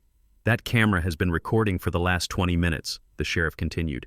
"It recorded you conspiring to forge a legal document. It recorded you discussing the liquidation of assets that do not belong to you. And most importantly, it recorded you physically forcing a patient whom you believe to be incapacitated to fingerprint a will against his consent." The sheriff took a step closer. "In the state of Georgia, that is called battery on an elder person. It is also attempted fraud." And looking at this document, he picked up the will from the bed. "It looks like conspiracy to commit grand larceny." Courtney's face went white. She looked at Thorne. "Do something," she shrieked. "You are a lawyer." Thorne shook his head, wiping sweat from his forehead. I didn't know he said his voice high and pitchy. "They told me he wanted to sign. They told me he was lucid. I am just a notary. I didn't touch him. He was throwing them under the bus before the handcuffs even came out." Damon stepped toward me. He held out his hands, palms up, the universal gesture of a liar trying to sell a bridge. "Dad, wait," he said. "Let's all calm down. We were just trying to help you. We thought you were dying. We wanted to make sure your wishes were honored. We were scared, Dad. We were panicked." I looked at him. I looked at the son who had thrown my suitcase in a puddle. "My wishes?" I asked quietly. "Yes," Damon said, nodding vigorously. "We know you want the estate to stay in the family. We were just protecting the legacy." I reached into the inside pocket of my suit jacket. I pulled out a folded piece of paper. I walked over to him. I stood toe-to-toe with him. I smelled the fear coming off him in waves. "You want to protect the legacy?" I asked. I unfolded the paper. It was a printout of the transcript from the recording in the living room. The one where he told Courtney they would turn the nursing home into a hotel. The one where he called me human waste. I read it out loud. "Rot in here, old man. Rot in here so we can finally live." I looked up. Damon was trembling. "Is that how you protect my legacy, Damon?" "By wishing for me to rot. By planning to evict 100 senior citizens so you can build a spa." Damon gasped. How did you know that?" I tapped the side of my head. "I know everything, Damon. I know about the Porsche. I know about the St. Jude's tuition refund. I know about the trip to the Maldives. I know about the crypto kingdom scam." I took a step closer, forcing him back. "I haven't been in a coma, son. I have been in the control room." I pointed at Marcus. "You see Dr. Sterling over there? He isn't just a doctor. He is the owner of Silver Horizon, and he is my partner." Damon looked at Marcus. Marcus gave him a small, cold salute. "We watched you," I said. "We watched you steal. We watched you lie. And tonight we watched you try to assault a dying man." Damon fell to his knees. It wasn't a gesture of repentance. It was the collapse of a man whose reality had just shattered. "Dad, please," he sobbed. "I am in debt. The loan sharks. They are going to kill me. I needed the money. I didn't mean to hurt you. I was desperate." "You weren't desperate," I said, looking down at him. "You were greedy." There is a difference. A desperate man asks for help. A greedy man takes what isn't his. I turned to the sheriff. "Sheriff," I said, "I think we have seen enough." The sheriff nodded. He unclipped the handcuffs from his belt. The metallic click echoed in the silent room. Damon Banks. "Courtney, Banks, please turn around and place your hands behind your backs." Courtney screamed. "No, you can't arrest me. I am a mother. I have a child." "You should have thought about that before you tried to steal her college fund," I said coldly. The deputies stepped in. They grabbed Courtney's arms. She kicked and screamed, dragging her heels as they marched her out of the room. Damon didn't fight. He let the sheriff cuff him. He looked up at me one last time. His eyes were full of tears. "Dad," he whispered, "what about me? What happens to me?" I looked at him. I felt a twinge of pain in my heart, the old pain, the fatherly pain. But then I looked at my thumb, still stained with the black ink of his betrayal. "I don't know, Damon," I said. I picked up a wet wipe from the bedside table and began to scrub the ink off my thumb. "You are going to a place with bars on the windows," I said. "But unlike this place, the doors don't open from the inside." I turned my back on him. "Get them out of here, Sheriff," I said. I heard the heavy footsteps leaving the room. I heard the door close.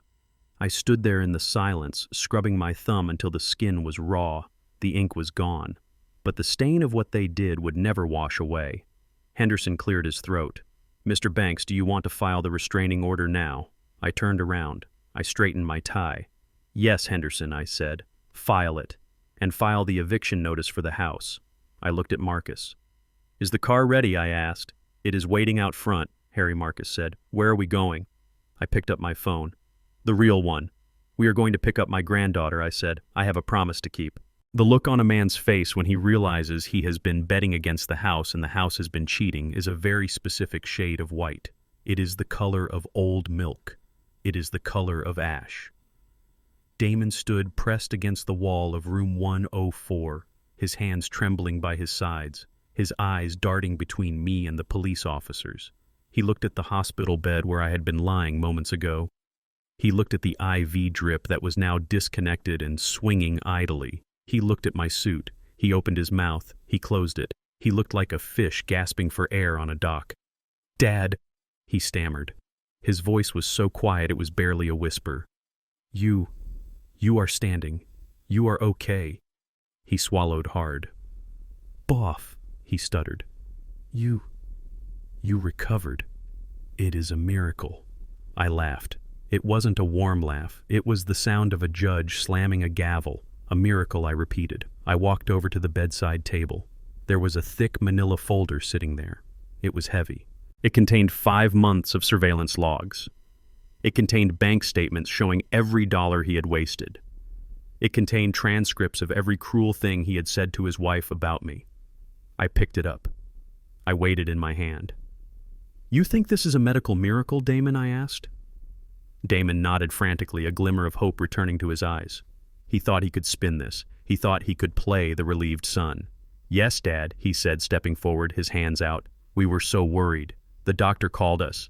He said you were dying. We rushed over here to be with you, to say goodbye. We just wanted to hold your hand. You wanted to hold my hand so you could force a fingerprint onto a fraud," I said. I didn't hand him the file. I threw it. I threw it with all the force of a pitcher throwing a fastball. The folder hit him square in the chest. It exploded. Papers flew into the air like confetti. They rained down on him, covering the floor in the white paper trail of his own corruption. Damon flinched, covering his face. "I was never sick," I roared. My voice filled the room, bouncing off the sterile walls. "I have never been sick a day in my life, Damon. I have the heart of an ox and the blood pressure of a teenager. The only thing I am sick of is you." I took a step closer, my shoes crunching on the papers. "I am sick of your greed. I am sick of your laziness. And I am physically ill from the disgust I feel when I look at you." Damon looked down at the papers on the floor. He saw a photo of himself entering the casino. He saw a printout of the text messages between him and Courtney. "The old man is a vegetable. Just sell the land." He looked up at me. The hope was gone. Terror had replaced it. But the doctor," Damon whispered, pointing at Marcus. He said, "He called us." Marcus stepped forward. He took off the stethoscope and dropped it into his pocket. He smoothed his suit jacket. He didn't look like a kindly old doctor anymore. He looked like the business tycoon he was. "I am a doctor's son," Marcus said, his voice deep and gravelly. "I have a PhD in economics, but I don't practice medicine." "Then who," Damon asked, looking around the room, "who runs this place? You said you were the director." "I am the director," Marcus said. "And the owner. And the CEO of Sterling Senior Living." Damon blinked. "Sterling," he whispered. He looked at the plaque on the wall, the one he hadn't bothered to read when he dumped me here 5 months ago. You know him?" Damon asked, looking at me. "Know him," I said. "Marcus and I served in the 101st Airborne together. We dug foxholes together. We built companies together." I pointed to the floor. "You thought you dropped me in a prison, Damon. You thought you threw me into a hole where I would rot and disappear." I smiled a cold, humorless smile. "You dropped me in the VIP suite of my best friend's hotel." Damon's knees gave out. He slid down the wall until he was sitting on the floor, surrounded by the evidence of his crimes. "You have been here the whole time," he whispered. "The whole time," I said. "I didn't live in room 104, I said, gesturing to the small, cramped room. "This is a stage set. We dressed it up for you." I pointed to the ceiling. "I have been living in the penthouse suite on the 4th floor. I have a chef. I have a gym. I have a fiber optic internet connection that I used to monitor every single move you made." Damon looked at Courtney, who was standing near the door, handcuffed and silent. Her mascara was running down her face. She looked at him with pure hatred. "You idiot," she hissed at Damon. "I told you to check the ownership. I told you to do due diligence." "Shut up," Courtney Damon yelled. He looked back at me. So it was you," he asked. "The credit cards, the pizza, the Porsche." "It was me," I said, and the voice, Damon whispered. "The night I called, the voice of Maya." "It was me," I said. Damon put his head in his hands. He started to rock back and forth. "Why," he moaned, "why didn't you just tell me? Why did you let me do this?" "Because you needed to show me who you really were," I said. I walked over to Henderson, my lawyer. He handed me a blue folder. I opened it. "You asked why I let you do this," I said. "I let you do this because I needed cause. Cause for what?" Damon asked, looking up. "Cause for this," I said. I pulled out a document. It was stamped with the official seal of the Fulton County Court. "This is a freezing order," I said. Henderson stepped forward, adjusting his glasses. "Mr. Banks," he said, addressing Damon formally. "As of 9:00 a.m. this morning, Judge Patterson has granted an emergency injunction freezing all assets connected to the Harrison Banks estate." Henderson flipped the page. "This includes the main residence at 4500 Pine Valley Lane, the vacation property in Florida, the investment accounts at Chase and Wells Fargo, and the trust fund previously allocated for Damon Banks." Damon shook his head. "You can't do that," he said, his voice rising in panic. The house is my home. I have rights. I have established residency. You can't just kick me out." "I can," I said, and I just did. I pulled out another paper. "This is an eviction notice," I said. "You see, Damon, you forgot one very important detail when you took over my life. You never put the deed in your name. You tried to. You tried to forge my signature on the transfer documents last month." Damon flinched. "But you failed," I said. "Mrs. Higgins at the clerk's office rejected it. Remember, so legally," I said, leaning down to look him in the eye. "You are a guest who has overstayed his welcome, a guest who has destroyed the property, and a guest who tried to kill the host." Damon scrambled to his feet. He tried to grab my arm, but the sheriff stepped in between us, his hand on his taser. "Dad, please," Damon screamed. "You can't leave me with nothing. I have bills. I have debts. The crypto guys. I borrowed money, Dad. Bad money. If I don't pay them back, they will break my legs." I looked at him. I remembered the day he was born. I remembered holding him in the delivery room, promising to protect him from the world. And I realized that by protecting him, I had ruined him. I had shielded him from consequences for 40 years. I had paid his parking tickets. I had paid off his credit cards. I had bailed him out of every mess he ever made. I had created a man who thought the world was a vending machine that didn't require coins. "I am not leaving you with nothing," Damon, I said. I reached into my pocket. I pulled out a single quarter, a shiny silver coin. I tossed it to him. He caught it instinctively. He looked at it confused. I am giving you an opportunity, I said. Call someone who cares, I said. Because I don't. Damon stared at the quarter. Then he looked at me. His face crumpled. The arrogance was gone. The anger was gone. There was only a terrified child looking at a father who had finally turned his back. Dad, he whispered. I am sorry. I will change. I promise. Just give me one more chance. I shook my head. I gave you a chance 5 months ago, I said. I gave you a chance every day for 40 years. I turned to the sheriff. Take them away, Sheriff, I said.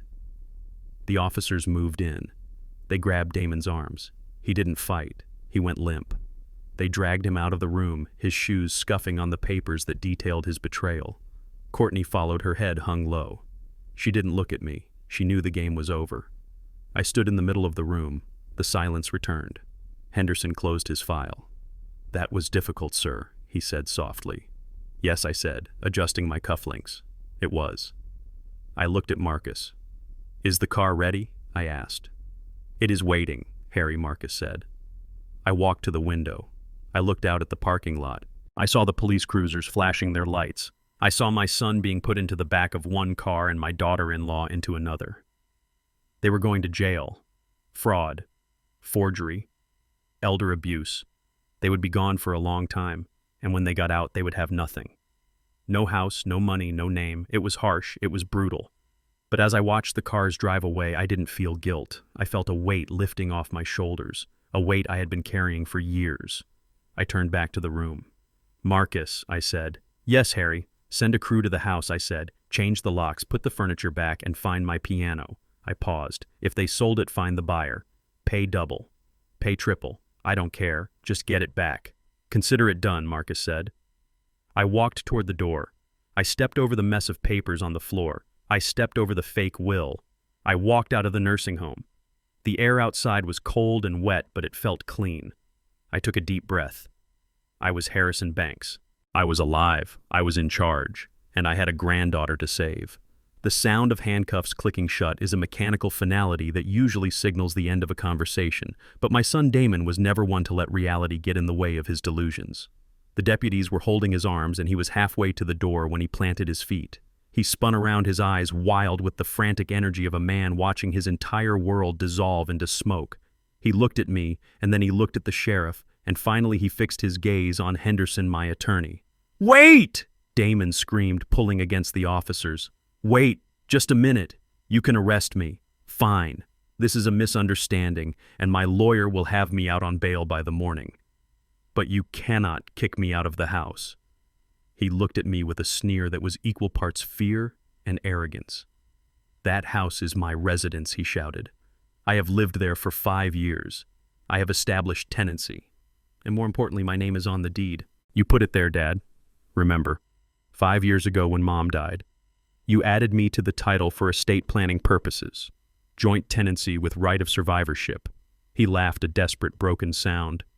"That means I own half that mansion, old man. You can't evict an owner. Even if I go to jail, I have a right to return to my property. You can't lock me out. I will sue you for illegal eviction. I will sue you for everything you have left." The room went quiet. The sheriff looked at Henderson. It was a valid legal point. In many cases, tenancy laws protect even the worst squatters. If Damon was on the deed, he had a right to be there. Courtney, who had been weeping silently, suddenly perked up. She saw a lifeline.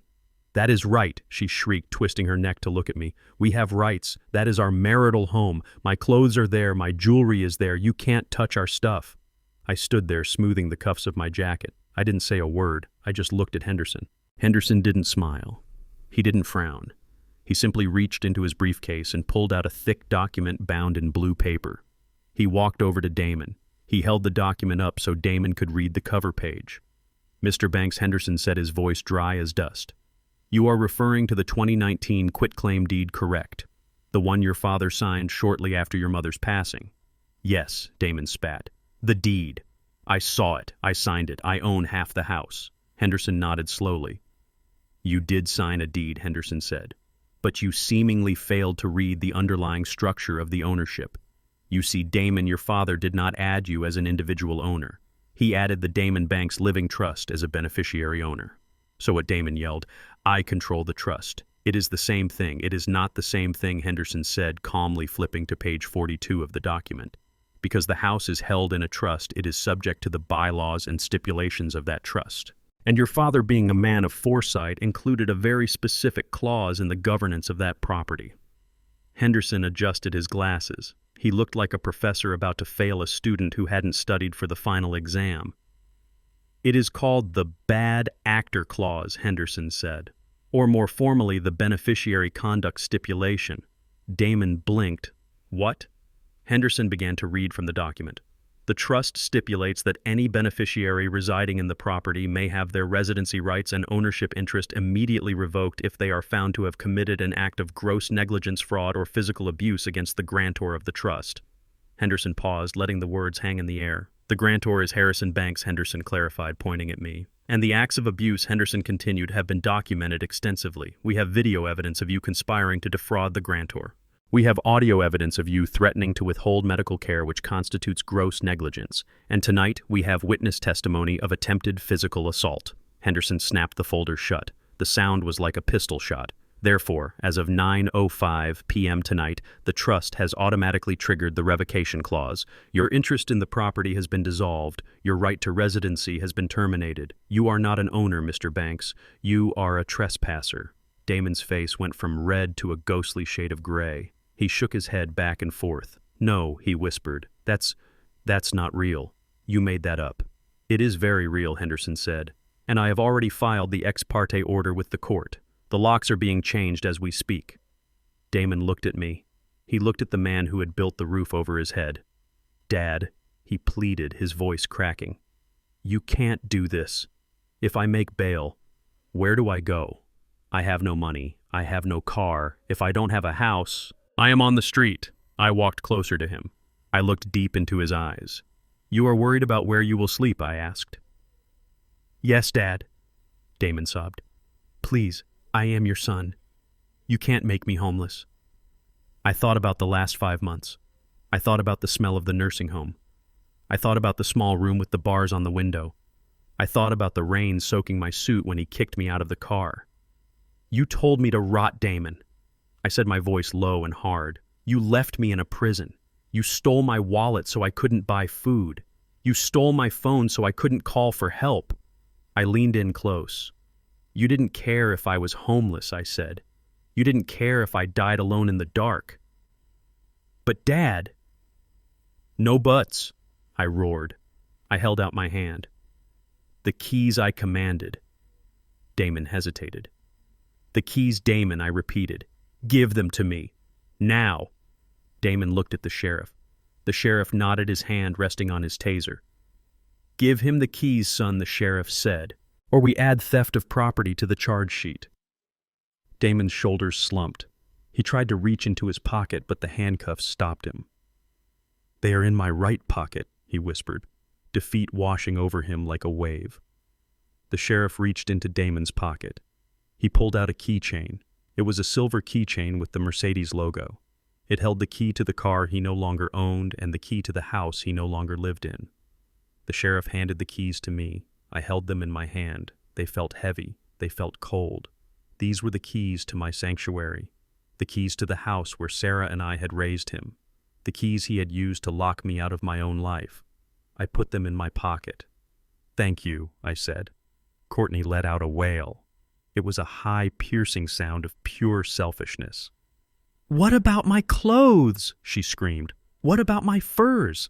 I have a mink coat in the closet. It is worth $10,000. You can't keep my mink." I looked at her.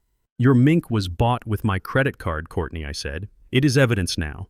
The forensic accountants will be seizing everything in that house to pay back the money you stole." "You monster!" she shrieked. "You planned this. You trapped us." "I didn't trap you," I said calmly. "I just gave you enough rope.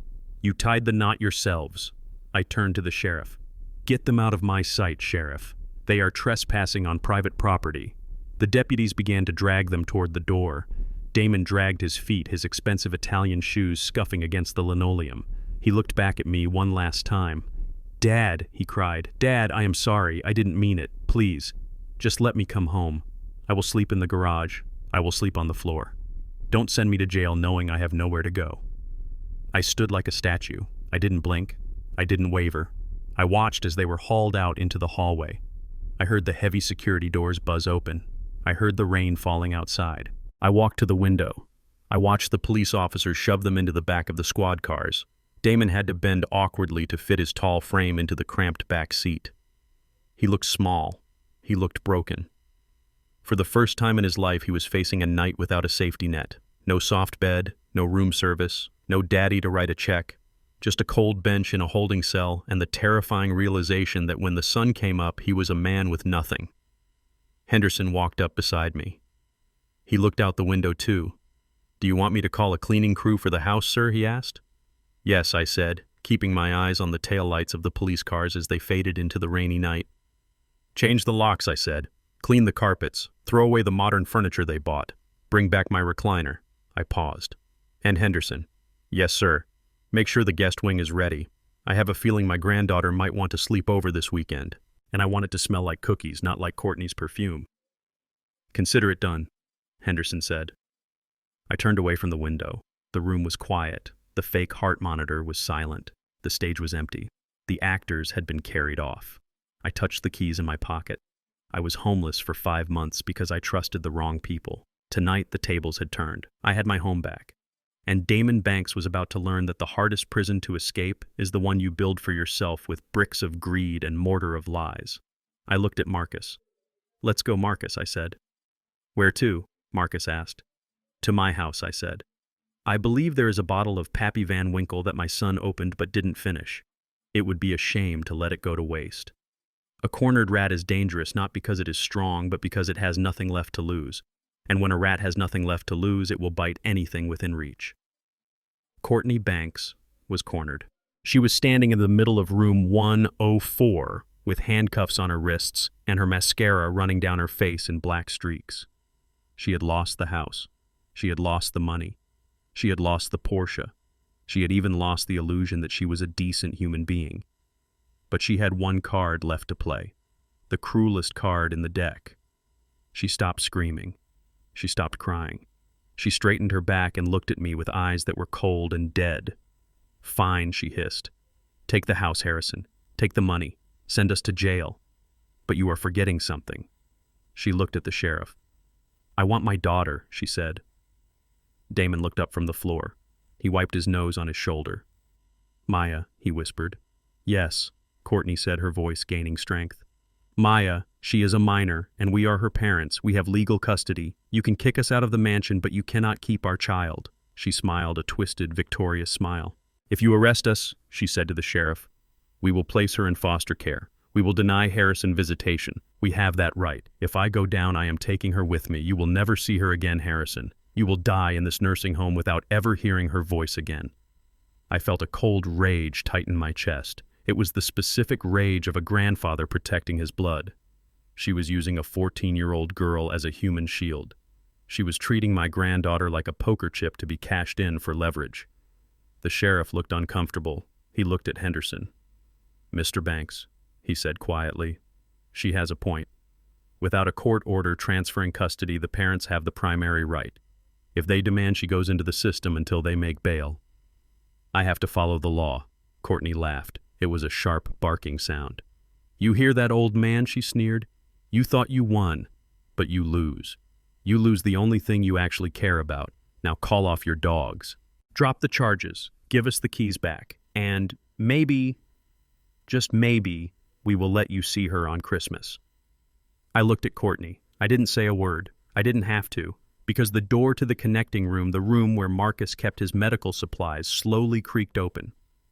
Courtney froze. Damon turned his head. A small figure stepped out into the harsh fluorescent light. It was Maya. She was still wearing her school uniform. She was holding the burner phone I had given her. Her face was pale. Her eyes were red. But she wasn't crying anymore. She looked older. She looked like she had grown up 10 years in the last 10 minutes. Maya Courtney gasped. Her face went white. What are you doing here? Maya didn't look at her mother. She walked past the police officers. She walked past her father who was cowering on the floor. She walked straight to me and stood by my side. She took my hand. Her grip was tight. I heard you, Maya said. Her voice was quiet, but it didn't shake. I heard everything she said. Courtney's eyes darted around the room. Baby Courtney stammered, putting on her fake motherly voice. Baby, come here. Grandpa kidnapped you, didn't he? He is confusing you. Come to Mommy. We are going to go home. Maya looked at her mother. She looked at the handcuffs. She looked at the fake will on the floor. Home, she asked. You mean the house you tried to steal? Maya, don't talk like that, Courtney snapped. You don't understand adult business. I understand enough, Maya said. She held up the burner phone. I heard you in the living room, Mom. I heard you tell Dad that I was annoying. I heard you say you wanted to send me to public school so you could buy a boat. I heard you say that Grandpa dying was the best thing that could happen to us. Maya Courtney screamed. Put that phone down. Come here right now. I am your mother. You are not a mother, Maya said. The words hung in the air like a slap. A mother protects her kids, Maya said. A mother doesn't steal her daughter's college fund to buy a purse. A mother doesn't try to hurt Grandpa. She took a step closer to Courtney. I am not going with you, she said. I am not going to foster care. And I am certainly not going anywhere with a woman who calls me a burden behind my back. Courtney looked furious. She lunged forward, but the deputy held her back. You ungrateful little brat, she screamed. I gave you life. You belong to me. I am not property, Maya shouted back. I am a person, and you are a bad person. I squeezed Maya's hand. I felt her trembling now. The adrenaline was wearing off and the heartbreak was setting in. That is enough, I said, my voice low and dangerous. I stepped forward, shielding Maya with my body. You wanted a legal battle, Courtney, I said. You wanted to talk about custody. I looked at Henderson. Give me the file, I said. Henderson handed me a thick red folder. It wasn't the financial file, it was the private investigation file. The one I had hoped I wouldn't have to use. But she had forced my hand. I opened it. You claim to be a fit parent, I said. You claim to provide a stable home. I pulled out a photograph. It was grainy but clear enough. It showed Courtney sitting at a table in a dimly lit restaurant. She was holding hands with a man who was definitely not Damon. Damon looked up. He squinted at the photo. Who is that? Damon whispered. I looked at the caption on the back. This is Jean-Luc, I said. Your personal trainer, Courtney, the one you pay $300 an hour for private sessions. I pulled out another document, a credit card statement. It seems you and Jean-Luc have been very busy, I said. Hotel rooms at the Four Seasons, dinners at Le Bernardin, gifts from Tiffany's, all paid for with the joint account you share with Damon. Damon made a sound like a wounded animal. You cheated on me, he choked out. With the tennis guy. Courtney's face flushed red. It is not what it looks like, she stammered. He was just comforting me. You were always drunk, Damon. You were useless. I needed someone to talk to. You talked to him in a hotel room for 3 hours every Tuesday, I asked, dryly. I threw the photos on the floor next to the fake will.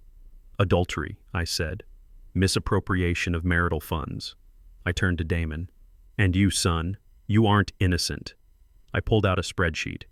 This is a log from an online gambling site called Crypto Bet, I said.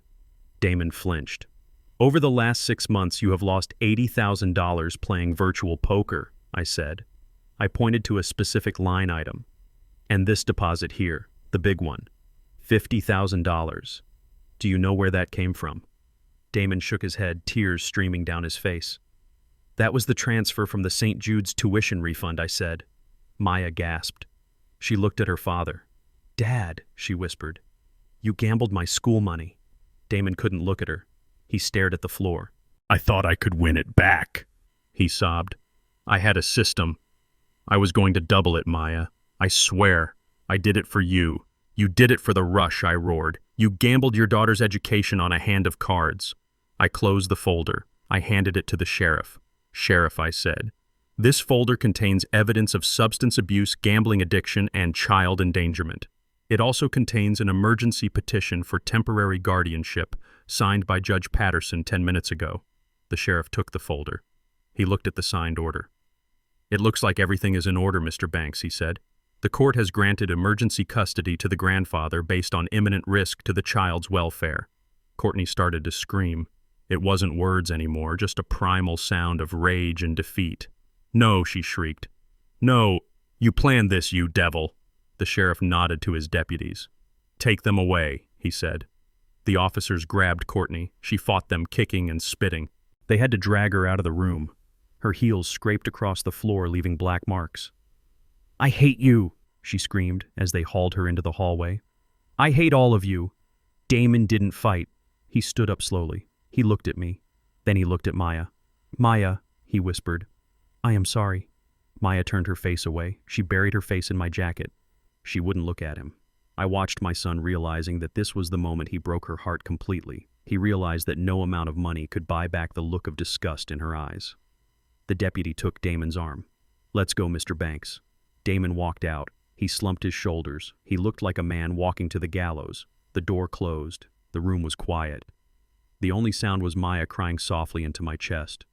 I wrapped my arms around her. I rested my chin on the top of her head. "It is over, baby girl," I whispered. "It is over." She looked up at me. Her face was wet with tears.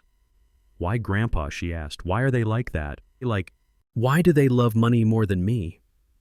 I wiped a tear from her cheek with my thumb. "Because they are broken, Maya," I said. "Somewhere along the way, they lost their compass. They forgot what matters." I kissed her forehead. "But you are not broken," I said. "You are strong. You stood up to them. You chose the truth." I looked at Marcus, who was standing by the window, wiping his own eyes. "Let's go home, Marcus," I said. "To the mansion?" Marcus asked. "No," I said. "To the house. It is a home again now, because the people who live in it love each other." I took Maya's hand. We walked out of room 104. We walked down the hallway, past the nurse's station, past the security guard. We walked out into the cool night air. The rain had stopped. The clouds were breaking and the moon was shining through. I looked up at the sky. I had lost a son today, but I had saved a daughter. And as I helped Maya into the back of Marcus's car, I knew that was a trade I would make 1,000 times over. "We are going to be okay, astronaut," I whispered. "Grandpa is driving now, and I know the way. They say that rats are the first to jump off a sinking ship, but that is an insult to rats. Rats jump because they want to survive. Courtney Banks jumped because she wanted to find a better ship.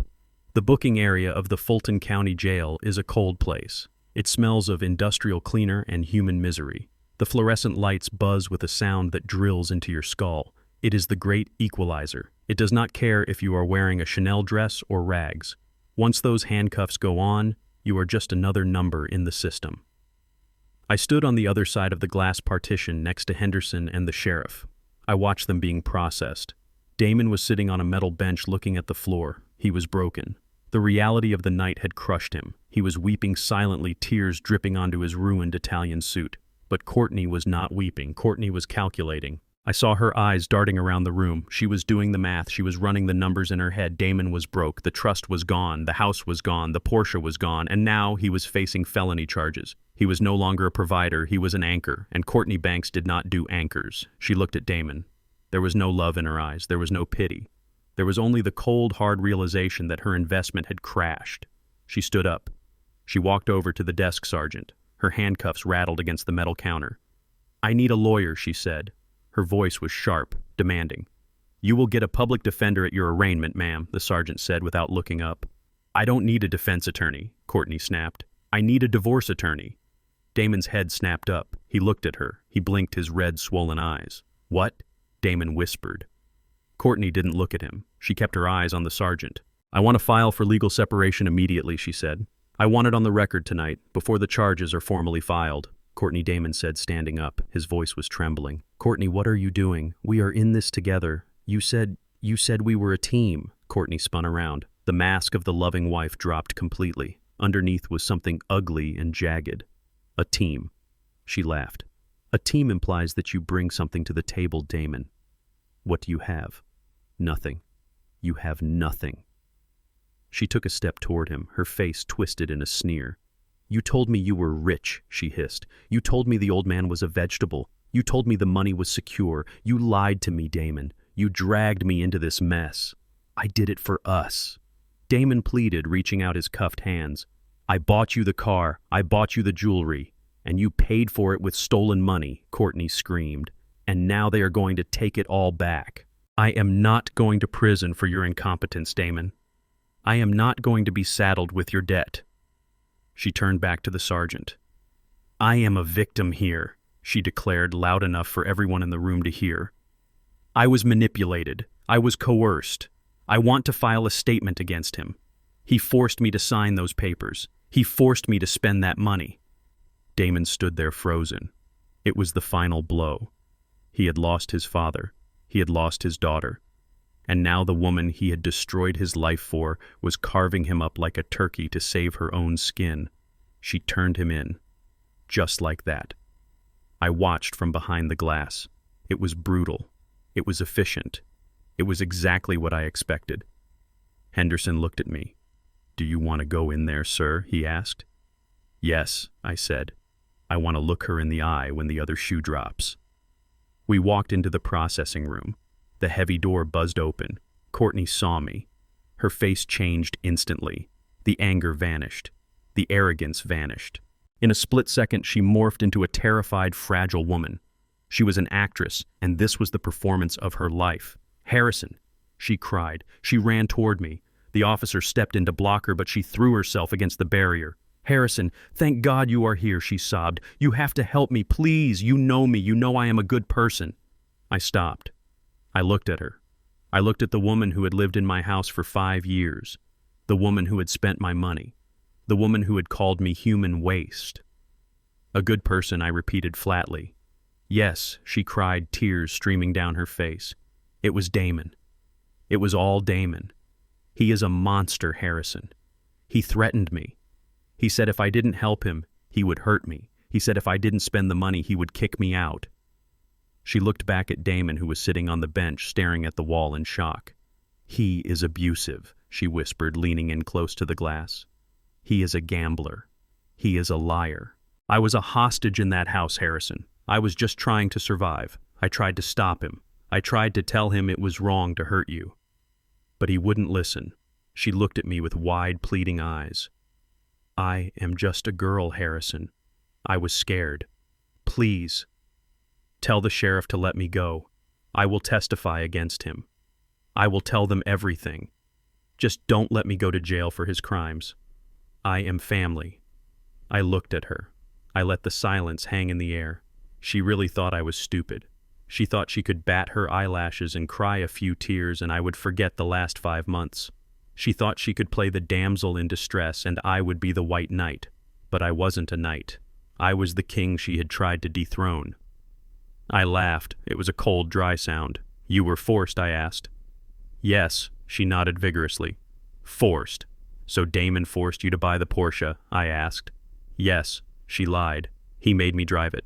And Damon forced you to book the suite at the Four Seasons with your personal trainer, I asked. Courtney froze. Her mouth opened, but no sound came out. And Damon forced you to try to steal Maya's tuition money, I continued, my voice rising. Did he force you to call my granddaughter a burden? Did he force you to plan a renovation of my nursing home while you thought I was dying in the next room? I took a step closer. You are not a victim, Courtney. You are not a hostage. I pointed a finger at her face. You are the architect. You are the one who whispered in his ear. You are the one who wanted the lifestyle. Damon is weak, yes, he is a fool. But you are malicious. You saw a weak man and you rode him like a pack mule until he collapsed. And now that he is down, you are trying to shoot him to save yourself. Courtney's face hardened. The tears stopped. The mask fell off again. So what, she spat. He is a loser, and you are a bitter old man. You can't prove anything. It is my word against his, and the jury will believe the crying wife over the gambling addict. I will walk Harrison. I always land on my feet. I smiled. You might beat the fraud charges, I said. Maybe. If you get a good lawyer, I signaled to Henderson. But you won't beat this. Henderson stepped forward. He placed a heavy file on the metal table. It wasn't the police file. It was a black folder with the seal of the Internal Revenue Service. What is this? Courtney asked, eyeing the folder suspiciously. This, I said, is a forensic audit of your business. Courtney Banks Art Consulting. Courtney went pale. I don't have a business, she stammered. I do some consulting on the side. It is a hobby. It is a shell company, I said. I opened the file. For the last 3 years, you have been funneling money from our joint family accounts into this business, I explained. You claimed expenses for art acquisition, travel, client dinners. I pointed to a spreadsheet. But you never bought any art, Courtney. You bought shoes, you bought spa treatments, you bought vacations for you and your boyfriend. I turned the page. And here's the best part. You claimed all of these personal expenses as business deductions. You filed tax returns claiming a loss to get a refund while living a life of luxury on unreported income. I looked at the sheriff. Sheriff, I said, in addition to the state charges, I believe the federal agents from the Economic Crimes Division are waiting in the lobby. Economic crimes, Courtney whispered. Tax evasion, I said. Money laundering. Wire fraud. I closed the file. You see, Courtney, you were so busy trying to steal my future that you forgot to cover your tracks in the past. You left a paper trail a mile wide. The door opened. 2 men in dark suits walked in. They didn't look like local police. They looked like accountants who carried guns. Courtney Banks, one of them said, holding up a badge. We have a federal warrant for your arrest regarding tax evasion and interstate wire fraud. Courtney backed away. She hit the wall. No, she screamed. No, you can't. This isn't fair. I just wanted a nice life. I deserve nice things. You deserve a cell, I said. The federal agents moved in. They didn't use handcuffs. They used shackles. They chained her wrists to her waist. She looked at me one last time. Her eyes were wild. Harrison, please, she begged. I will do anything. I will sign anything. Just don't let the feds take me. They don't play games. Neither do I. Courtney, I said. I turned my back on her. I heard her screaming as they let her out. She was screaming about her rights. She was screaming about her mink coat. She was screaming that it was all a mistake. But nobody was listening. I looked at Damon. He was still sitting on the bench. He hadn't moved. He had watched the whole thing. He had watched his wife betray him, and then he had watched his father destroy her. He looked up at me. She was right, he whispered. About what I asked. I am a loser, he said. I let her do that. I let her run everything. I just wanted her to be happy, Dad. I just wanted her to love me. I looked at him. I saw the little boy who used to scrape his knees and come running to me for a Band-Aid. But I couldn't fix this. This wasn't a scraped knee. This was a severed limb. She never loved you, son, I said gently. She loved the reflection of herself she saw in your wallet. And when the wallet was empty, she broke the mirror. Damon nodded. He put his head in his hands. What happens now? He asked. Now you face the music, I said. I walked to the door. Henderson gathered the files. We are done here, sir, Henderson said. Yes, I said. We are done. I walked out of the processing room. The air in the hallway felt lighter. The architect of the collapse had been buried under her own design. Courtney Banks was gone. She would spend the next 10 years trading cigarettes for lipstick in a federal prison. It was a grim satisfaction, but it was justice. I walked out into the lobby where Marcus was waiting with Maya. Maya looked at me. She saw the look on my face. Is she gone? Grandpa Maya asked. Yes, astronaut, I said. She is gone. Maya didn't ask where. She didn't ask for how long. She just took my hand. Can we go home now? She asked. Yes, I said. Let's go home. I led them out into the night. The storm was over. The streets were wet, but the sky was clear. I had cleaned house. I had taken out the trash. And now it was time to rebuild. Poverty has a texture. It feels like grit in your teeth and grease under your fingernails. It smells like bleach and damp wool. For 30 days, my son Damon had been living in this texture. He was no longer the Prince of Atlanta. He was resident number 49 at the downtown Salvation Army shelter. He slept on a cot that smelled of other men's sweat. He ate oatmeal that tasted like paste, and during the day he worked. For the first time in his 40 years, Damon Banks had a job that I didn't give him. He wasn't a vice president. He wasn't a consultant.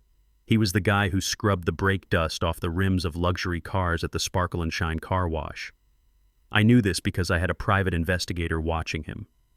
Not to interfere, not to help, but to ensure he didn't run, and to ensure he was still alive. It was a Tuesday afternoon. The sun was beating down on the asphalt. I stood by the floor-to-ceiling window of my old office at Banks Logistics. I had come out of retirement officially. The board had begged me to return after the scandal with Damon made the news. They needed a steady hand on the wheel. They needed Harrison Banks. But as I looked down from the 30th floor, I didn't feel like a titan of industry. I felt like a ghost haunting my own building. I looked at the report on my desk. Subject: Damon Banks. Status: employed. Hourly wage: $12. $12. He used to spend $12 on a bottle of water. Now he scrubbed mud for an hour to earn it. I looked out the window. Down on the street, I saw a figure walking toward the building. Even from this height, I recognized the walk. It was a shuffle now, not a strut. But it was him. Damon had walked 5 miles from the car wash. He was wearing his work uniform, a gray jumpsuit that was too short in the legs. He had tried to clean it up. He had tried to slick back his hair with water from a public fountain. But you cannot wash away the look of desperation. He was coming here. I knew he would eventually.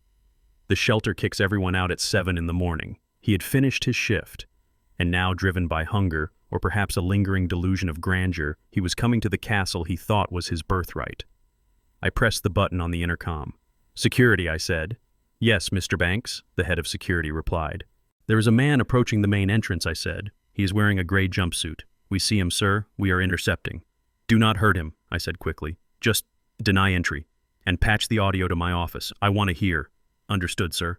I watched as Damon reached the revolving doors. These were doors he had walked through 1,000 times. Doors where the doormen used to tip their hats and say, "Good morning, Mr. Damon." Today, the doormen stepped in front of him. They crossed their arms. These were new guys. They didn't know him. They just saw a dirty man trying to enter a Class A office building. I heard the audio crackle to life in my office speakers.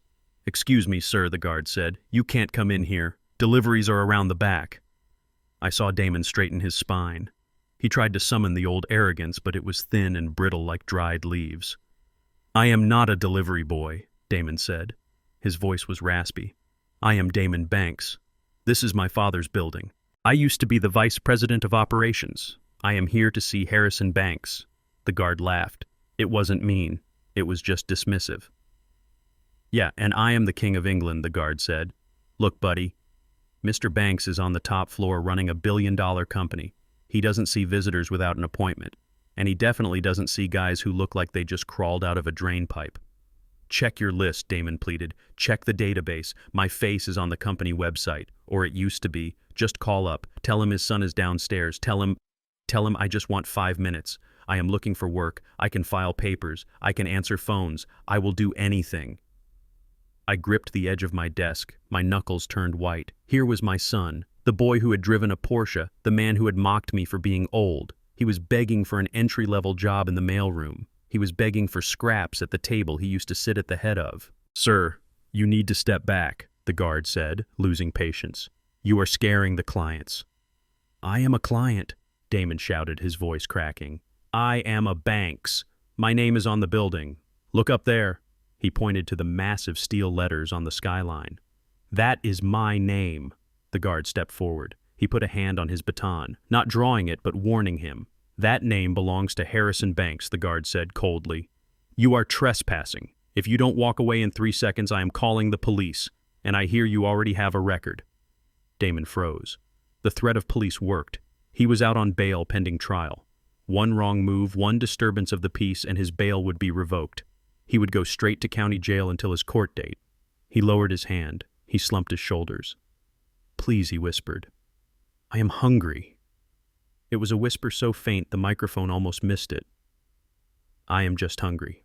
The guard softened just a fraction. He reached into his pocket. He pulled out a protein bar. He tossed it to Damon. "Take this and go," the guard said. "Don't come back here." Damon caught the bar. He looked at it. It was a cheap chocolate bar. A month ago, he would have thrown it in the trash. Today, he ripped the wrapper open with his teeth and shoved half of it into his mouth before he even turned around. He turned away from the glass doors. He chewed frantically, swallowing without tasting. He walked back toward the street. I watched him go. I turned off the audio. The office was silent again. I sank into my leather chair. I swiveled around to face the view of the city, but I didn't see the skyscrapers. I saw the past. I saw Damon at 5 years old running into this office with a drawing he made. I saw him at 16 asking for the keys to the car. I saw him at 25 graduating with a degree I had paid for. I felt a tear run down my cheek. I expected to feel victory. This was the moment of total defeat for my enemy. I had crushed him. I had humiliated him. I had proven that without me he was nothing. But I didn't feel like a winner. I felt like a failure. A father's job is to raise a man who can stand on his own 2 feet. I had raised a parasite. I had watered the weeds and starved the flowers. I had given him everything except the struggle he needed to grow roots. If I had let him fail when he was 20, maybe he wouldn't be begging for food when he was 40. If I hadn't bailed him out of that first DUI, maybe he wouldn't have gambled away his daughter's future. I killed him with kindness. I whispered to the empty room. I loved him too much to let him hurt. And in doing so, I ensured he would hurt forever. My secretary buzzed in. "Mr. Banks, the board meeting is starting in 5 minutes. Are you ready?" I wiped my face with a handkerchief. I took a deep breath. "Yes," I said. "I am ready." I stood up. I walked to the window one last time. Damon was a small gray dot on the sidewalk, now disappearing into the crowd of commuters. He was just another face in the city, another man struggling to survive. I wanted to run down there. Every instinct in my body screamed at me to run to the elevator, to go down to the street, to grab him, to hug him, to give him a job, to write him a check, to fix it. That is what fathers do. We fix things. But I forced my feet to stay planted on the expensive carpet. "No," I said aloud. "If I go down there now, I interrupt the lesson. If I save him now, he learns that he can always be saved. He learns that rock bottom has a trapdoor that leads back to the penthouse. He needs to stay at the bottom. He needs to feel the cold. He needs to know that the name Banks doesn't mean free pass. It means work." I placed my hand on the cold glass. "Survive, son," I whispered. "Just survive. If you can survive this winter without me, you might just become a man by spring, but I can't be your coat anymore." I turned my back onto the window. I buttoned my jacket. I picked up my portfolio. I walked out of the office, leaving my son on the street. It was the hardest thing I had ever done. Harder than building the company, harder than burying my wife. It was the act of love that felt exactly like betrayal. But as I walked into the boardroom, I knew it was the only way. The fire that burns the forest down is also the fire that allows the new seeds to grow. Damon was burning, and all I could do was pray that there was a seed somewhere in those ashes waiting to sprout. The smell of a car wash is a unique blend of chemicals and misery. It smells of cherry-scented soap that tries too hard to cover up the stench of wet pavement and exhaust fumes. It was 1 month since the police had dragged my son out of the nursing home in handcuffs. 1 month since he had pleaded guilty to a lesser charge of fraud in exchange for probation and community service. He avoided prison time because I refused to testify against him at the sentencing.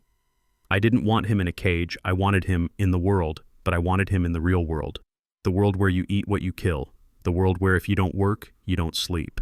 I sat in the back of my town car as my driver navigated the entrance to the Sparkle and Shine car wash on the outskirts of Atlanta. It was a hot day, the kind of humid southern heat that sticks your shirt to your back the second you step outside. I watched the line of cars moving slowly through the tunnel. At the end of the tunnel was the drying station. That was the lowest rung of the ladder. That was where the guys with the towels stood waiting to wipe down the rims and the windows for minimum wage and whatever loose change the drivers decided to toss out the window. And there he was, Damon. I almost didn't recognize him. He had lost 30 pounds. His face was gaunt, the cheekbones sharp against his skin, which was tanned a deep brown from hours in the unforgiving sun. His hair, the hair he used to spend hundreds of dollars styling, was shaved close to his skull, probably to save money on haircuts. He was wearing a neon yellow t-shirt that was stained with grease and water. He was holding a rag in each hand, moving with a frantic energy I had never seen in him before. A white SUV pulled up. Damon rushed forward. He started wiping the wheels. He bent down his knees, hitting the wet concrete. He scrubbed hard. He didn't look at the driver. He kept his head down. The posture of a man who is trying to be invisible. I opened the car door. The heat hit me like a physical blow. I told my driver to wait. I walked across the wet pavement. My cane tapped rhythmically against the ground. Click, click, click. I stopped 10 feet away from him. He didn't see me at first. He was too focused on the chrome rim. He was sweating. Sweat dripped off his nose and splashed onto his hands. "Damon," I said. My voice was quiet, but it cut through the noise of the sprayers and the vacuums.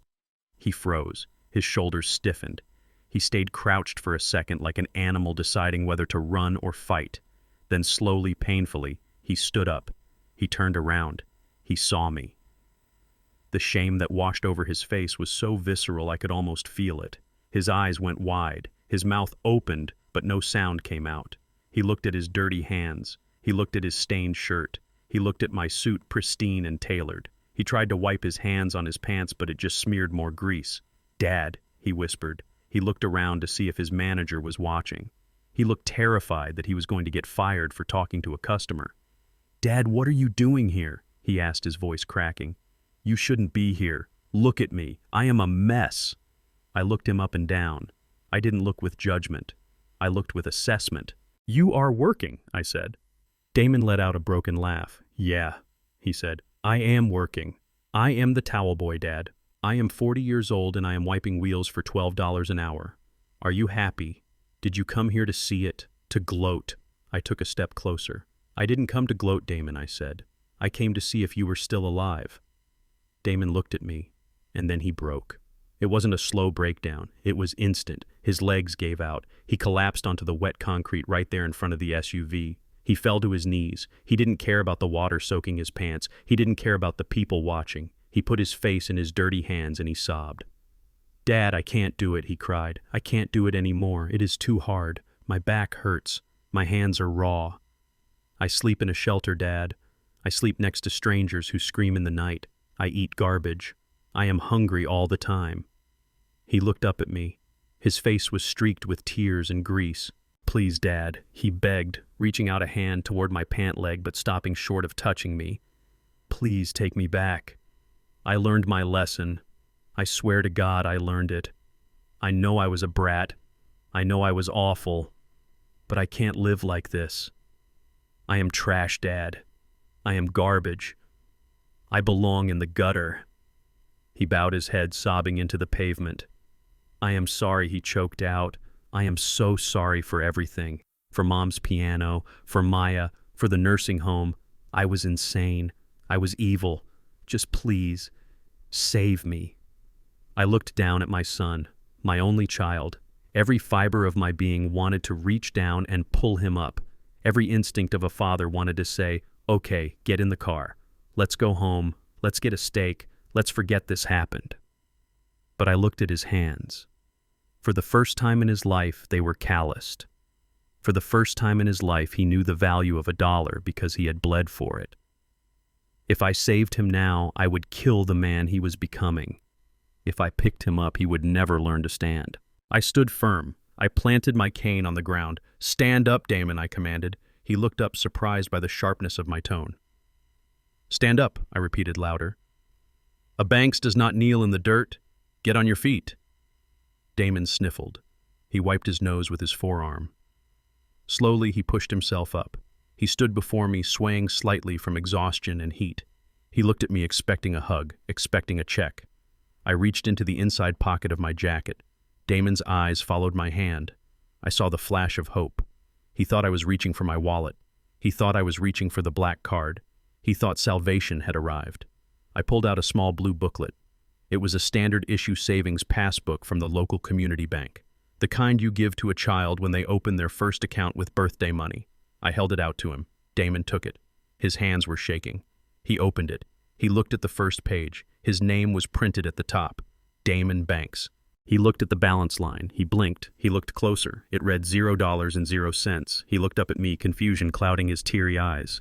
"Dad," he whispered. "It is empty." "Yes," I said. "It is empty." I stepped closer so only he could hear me over the roar of the car wash blowers. 40 years ago, I opened a book just like that for you, I said. And over 40 years, I filled it. I filled it with millions of dollars. I filled it with cars and houses and vacations. I filled it with a life you didn't earn. I pointed at the book in his hand. And you burned it, Damon. You took the fire of your greed and you incinerated every single cent I gave you. You turned a legacy into ash. Damon looked down at the empty lines. So why are you giving me this? He asked, his voice trembling. Is this a joke? No, I said. It is a challenge. I pointed at the car wash behind him. You have a job, I said. It is a hard job, a dirty job, but it is an honest job. You are going to take your paycheck every week, I said. And you are going to put 10% of it into that book. You are going to watch the numbers grow, not because I wired them to you, but because you sweated for them. Damon shook his head. But Dad, 10% of this, it is pennies. It will take 100 years to save anything real. It will take as long as it takes, I said. I looked him deep in the eyes. I am not going to give you money, Damon. Not today, not tomorrow. I am not going to buy you a house. I am not going to buy you a car. But I am giving you a finish line. Finish line? He asked. 5 years, I said, holding up 5 fingers. You stay out of trouble for 5 years. You keep a job for 5 years. You fill that book with your own money for 5 years. You prove to me that you can be a man who builds instead of a man who destroys. I paused, letting the weight of the offer settle on him. If you do that, if you walk into my office in 5 years with that book and a clean record, then we will talk. Then we will talk about the future. Then we will talk about family. But until then, I said, stepping back, you are on your own. Damon stared at the book. He looked at the empty balance. 0. It was a reflection of his life. But for the first time, it was a 0 that belonged to him. 5 years, he whispered. That is a lifetime. It is the time it takes to build a character, I said. A horn honked behind him. The SUV driver was waiting. The manager was walking over looking angry. Hey, Banks, the manager yelled. Quit yapping and dry the car. We got a line here. Damon flinched. He looked at the manager. He looked at me. I didn't move. I didn't save him from the manager. Damon took a deep breath. He wiped his face with his dirty rag. He looked at the blue book one last time. He shoved it into the pocket of his neon jumpsuit. He stood up straighter. Okay, Dad, he said. His voice was different. It wasn't the voice of a child begging. It was the voice of a man accepting a sentence. Okay, 5 years. He turned away from me. He walked back to the white SUV. He started drying the windows. He moved with purpose. He moved with dignity. I watched him for a minute. I wanted to run to him. I wanted to take him to lunch. I wanted to buy him new shoes. But I forced myself to turn around. I walked back to my car. Click, click, click. I got in. The air conditioning was cold. The leather was soft. Drive, I told the driver. As we pulled away, I looked out the tinted window. I saw my son scrubbing a tire in the heat. He looked miserable. He looked exhausted. But he looked real. He was finally playing the game with his own chips. And even though he had nothing, he had more potential in that moment than he ever had with a trust fund. I touched the picture of Maya I kept in my pocket. He is climbing, Maya, I whispered. It is a long way up, but he is climbing. I closed my eyes. See you in 5 years, son. Make it count. The fire in the hearth was real wood this time, not the gas log set Courtney had installed because she said real wood was too messy and smelled like a campground. It was oak, old seasoned oak that burned slow and hot, throwing warm orange light across the room. It crackled and popped a natural rhythm that replaced the artificial silence of the house I used to know. I sat in my leather wingback chair. It was the old one. The one with the scratch on the armrest from where Damon's cat had clawed it 20 years ago. Henderson had retrieved it from the storage unit where Courtney had dumped it. It smelled of leather and tobacco and memory. It smelled like home. Across from me, sitting on the Persian rug, was Maya. She was laughing. It is a sound I hadn't heard in years. A real laugh. Not a polite giggle for guests. Not a nervous chuckle to appease her mother. It was a belly laugh, loud and uninhibited. She was flipping through an old photo album, the pages yellowed with age. Look at this, Grandpa, she said, pointing to a black and white photo. Is that you? You have so much hair. I leaned forward, resting my elbows on my knees. I looked at the young man in the photo. He was standing next to a delivery truck wearing a uniform that was 2 sizes too big. He looked tired, but he looked hungry. He looked like a man who was ready to fight the world. "That is me, astronaut," I said. That was the day I bought my first truck. I was 22. I didn't have 2 nickels to rub together, but I had a plan. Maya traced the face in the photo. "You look scary," she said, smiling. "I was scary," I said. "I had to be." Marcus was sitting in the other chair nursing a glass of port. He chuckled, a low rumble that shook his chest. "He was terrifying," Marcus said, winking at Maya.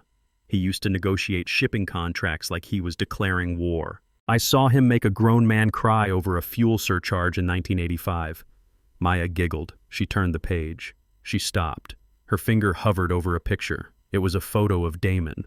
He was 10 years old, sitting on a bicycle in the driveway. He was smiling that wide, innocent smile before the entitlement set in, before the world told him he was special just for existing. The room went quiet for a moment. The fire popped. Maya didn't cry. She didn't look away. She looked at her father with a strange expression. It wasn't hate. It was pity. "He looks happy here," she whispered. "He was," I said softly. "He was very happy. He loved that bike. He fixed a flat tire on it once all by himself. It took him 4 hours, but he did it." I leaned back in the chair. That was the problem, I thought. I stopped letting him fix the tires. I started buying him new bikes. I stole his struggle. And in stealing his struggle, I stole his victory. Maya turned the page. She moved on. She was resilient. Children are like water. They flow around the rocks that block their path. She was doing well in school. She was back at St. Jude's. She had joined the debate team. She was learning that her voice mattered not because she was a Banks, but because she had something to say. I looked at the side table next to me. There was a stack of papers there. Heavy, cream-colored paper bound in a blue folder. The new will. Henderson had brought it over this morning. He had drafted it exactly to my specifications. I picked up my fountain pen. The weight of it felt familiar in my hand. Marcus watched me. He knew what was in the folder. "Are you sure, Harry?" he asked quietly so Maya wouldn't hear. I looked at him. "I have never been more sure of anything in my life, Marcus." I opened the folder. I read the clauses one last time. Clause 1. The Harrison Banks Foundation. 90% of the estate. The warehouses, the trucks, the stock portfolio. All of it. It would go to a foundation dedicated to providing vocational training for at-risk youth. It would teach young men and women how to fix engines, how to weld, how to build. It would give them the tools to earn a living, not the charity to avoid one. I smiled. It was fitting. My money would go back to the sweat that created it. Clause 2. The Maya Banks Trust.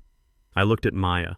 She was showing Marcus a picture of a dog we used to have. She was safe. She was loved. But she would not be spoiled. The trust was generous, but it was locked. An iron vault. Beneficiary shall receive no distribution of principal until the age of 30. She would have to go to college. She would have to get a job. She would have to pay rent. She would have to learn how to budget for groceries. She would have to learn that if you break something, you have to pay to fix it. She would struggle. And I would let her. I would watch from the sidelines or from above, but I would not intervene. I would not clear this path for her, because I loved her too much to make the path smooth. And then there was the final clause. Clause 3. Damon Banks. I touched the paper. There was no money for Damon, not a dime, no trust fund, no safety net. But there was a letter, a sealed envelope attached to the will to be delivered only upon my death. Inside the envelope was the deed to the first house I ever bought, a small 2-bedroom shack in a working-class neighborhood. It was run down. It needed a new roof. It needed new plumbing. It was worth almost nothing in the current market. But it was an opportunity. If he wanted a home, he would have to fix it. He would have to sweat for it. He would have to bleed for it. I was leaving him a project, not a palace. I signed the document. Harrison Banks. The signature was strong. It didn't waver. It cut into the paper with finality. I closed the folder. I capped the pen. "It is done," I whispered. Maya looked up. "What are you doing, Grandpa?" she asked.